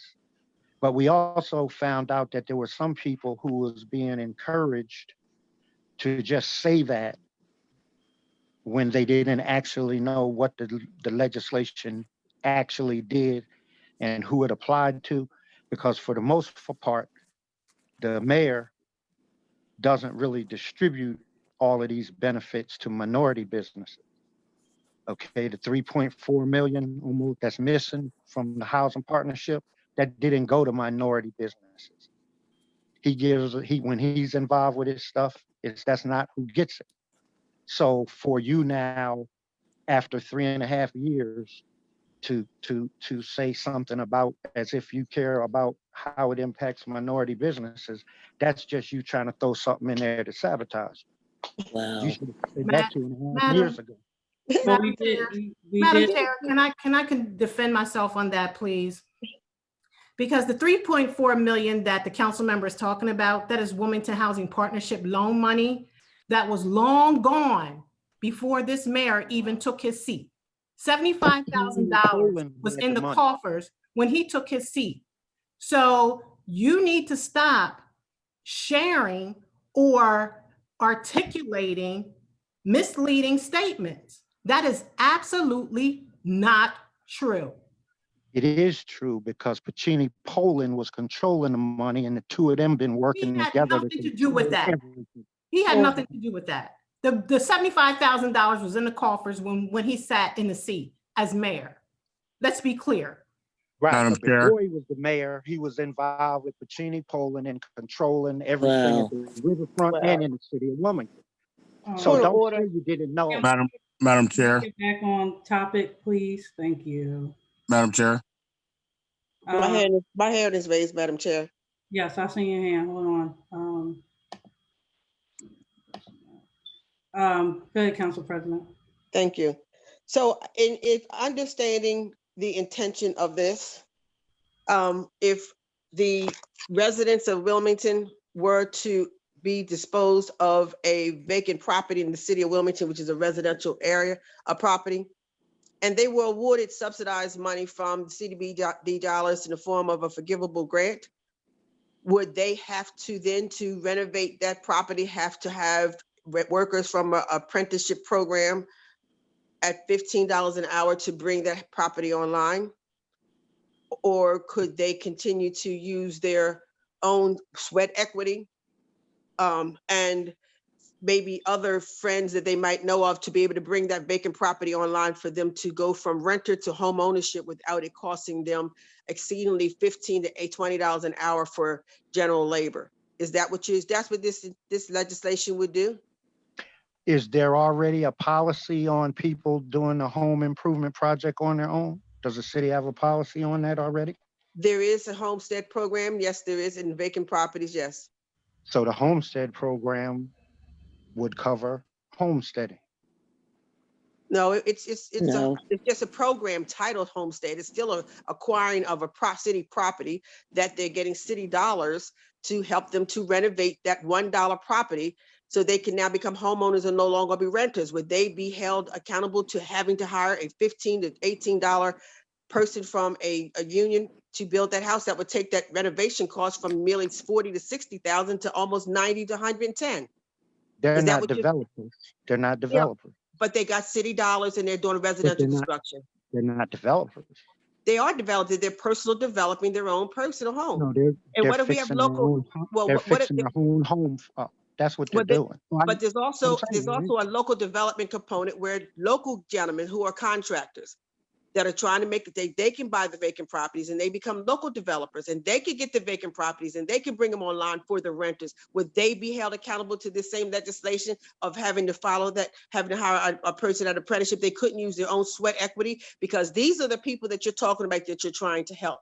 That they're trying to help. They're going to be able to, they become the local developers. But if we impose this, they would be held liable to this legislation where they have to hire an $18 to $20 an hour person to fix a residential home where they possibly can become a local developers. Is that what this legislation is speaking to? Now, this legislation is talking about developers. You're talking They are about a developers. person They were fixing up their considered local. own property. I mean, I understand what you're trying to say, but you got to read the legislation. The I've read the legislation is legislation. That's why not I'm trying to directed understand what towards version of the a legislation are we person. talking about reading? We're That's why we're not talking about a person who is fixing up their own house. Has I'm nothing to do talking with about it. a contract. I'm talking about Mr. Leroy or Delaware Builders. Is a brother who buys houses and flips them. That's the new movement now. Everybody's trying to buy properties because we have so many and they flipping this. So they are developing for home ownership. And if they get involved in that program, they would become a developer and they would be then doing residential development for home ownership. So they would have to comply to this legislation. Is that what you're saying? No, I didn't say that. I said they have to meet the criteria of this program if they're in this program. If they're over in the homesteading program, that's a different program that you. So what's the name of this program? What's the name of this program? I thought this was legislation for anybody who's doing residential construction development that and they get city dollars, that they must comply to this legislation. So I didn't know it was a program. I thought it was legislation. So my other point, Madam Chair, I have a question. So what is the next action now? So you're saying this piece of legislation, amendments were defeated. So it's back to its original text. You're requesting, having this conversation so that you can come up with the new text, new amendments that you would apply to this for our consideration. Is that our action? No, that's not the next action. The next action is if the staff is permitted, they'll draft a substitute ordinance. But I recognize that the object is to keep work from being done. You must be a superhero that you can read people's minds. They will make a substitute But ordinance. they do whatever you give them direction to, and you don't tell them to do No, something, they no, don't do it. they They're not don't mind do readers, it to sir. give them I'm not gonna direction let you talk about it's- staff like that. It's not staff I'm talking about. I'm talking about how you keep staff from being able to assist. You don't know people. what I do. You don't know what I do. I You know can't what speak for you my do. actions. I can show you the emails. In the interim, we'll get directives to as far as next steps. Could you put it in writing, please, so staff know exactly what it is you're asking, so they will comply exactly to what you put in writing and follow up when they call and ask for follow-up. As Council President, what you said, we will do. Thank you. Councilman Turner? Thank you, Madam Chair. Do I have the floor where I won't be interrupted? Yes, sir. Thank you, Madam Chair. I'm just sitting back, just listening to this, and it's hearing two council members that chair their own committee. Council President chairs the city council meetings, and Councilwoman Walsh chairs the public safety committee. They conduct those meetings the way that they want to conduct those meetings. For them to tell you how to run your meeting, and you have free liberty to run your meeting the way you conduct them, just like Councilwoman Walsh has conducted her meetings where she shut people down, such as myself, and we respected that when she ran her meeting. So for them to come in and try to raise confusion in your meeting because they don't like the way you're conducting your meeting, that was completely out of order. And for them not to wait until you call on them and keep constantly going over top of what you're talking about, that was completely out of order. Now you know how it feels. There you go. Yep. Now you know how it feels. Madam Chair, can I continue without being interrupted? Thank you, Madam President, for being mature. But Council Chair, yes. as you run your meeting, you should have the opportunity to run the meeting that you want. And I want to respond back to Chief of Staff Tanya Washington, because she spoke about something about 3.4 million. Yeah, if you are right, I don't know if you are right. I'm pretty sure you're not right. But if you are right, there was 75,000 in the coffer. This council voted for us to do an independent audit, which your administration didn't allow the auditor to go out and do that.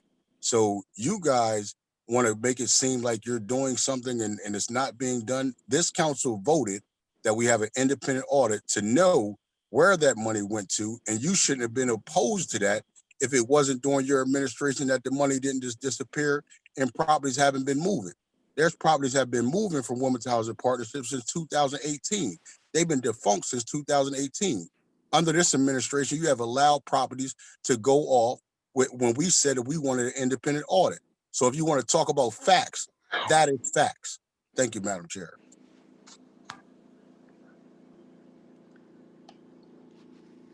Chief of Staff. Yes, just a clarification on the facts. All the audits for the Wilmington Housing Partnership for the last time are online. Have no problem with council. They can find all the information they're looking for. And as I stated earlier, and I am correct, when the mayor came into office, it was $75,000 left in the coffers. The money was spent under previous administrations and not the Preside administration. And that is all. Thank you. Council Chair. And can we end that conversation there, please? Council Chair. Councilman Walsh, and then I'll come back to Thank you. Thank you, Council Chair. Number one, if I overspoke or embarrassed you, I publicly apologize, because I have sat here for 3 hours now and I waited to be called on.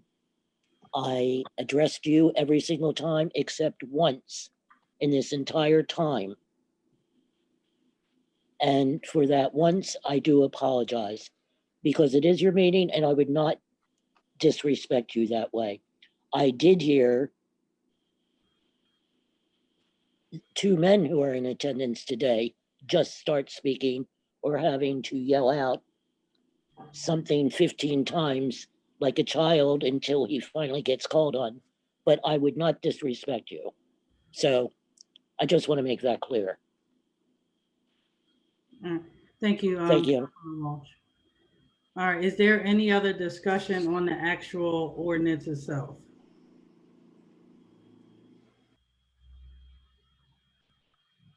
All right. Is there any, Councilman Guy, do you want to close out the discussion? Certainly, Madam Chair.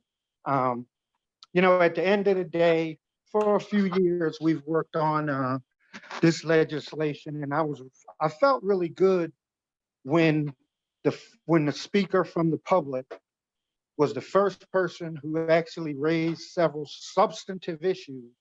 And I felt pretty good knowing that you and I and other people literally, like painstakingly, went over those provisions that he was asking about, trying to come up with a decent way to resolve those issues that we recognize were issues from the beginning.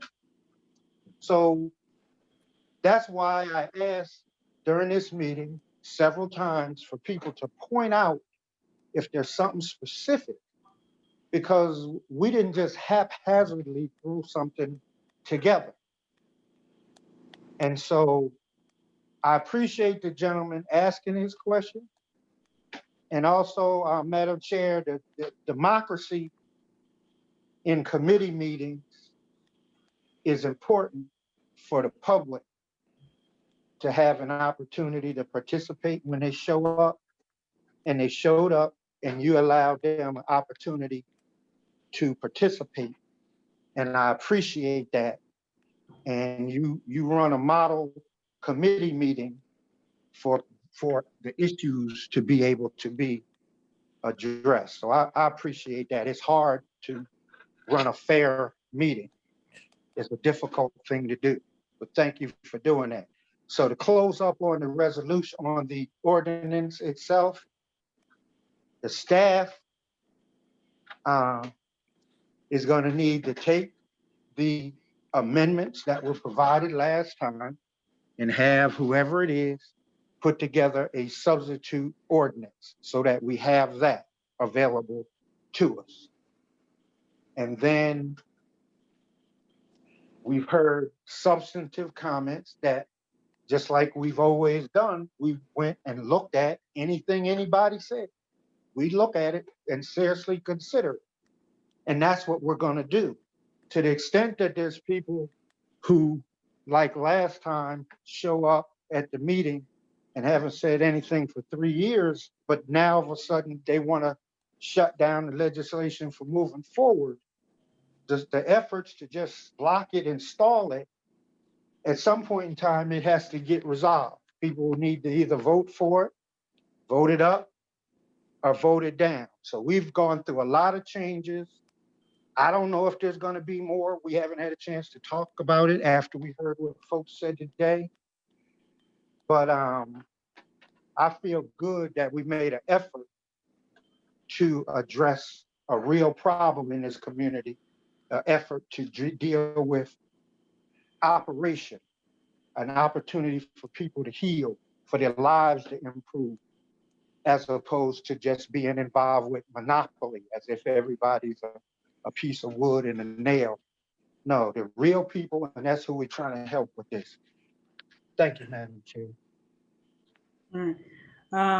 So because this is, and if I'm understanding correctly, Councilman Guy, we will still have to go back clearly as what he just said, as far as having a substitute and making some changes to it, if we allude to as we're going to, in the same vein that we did with others.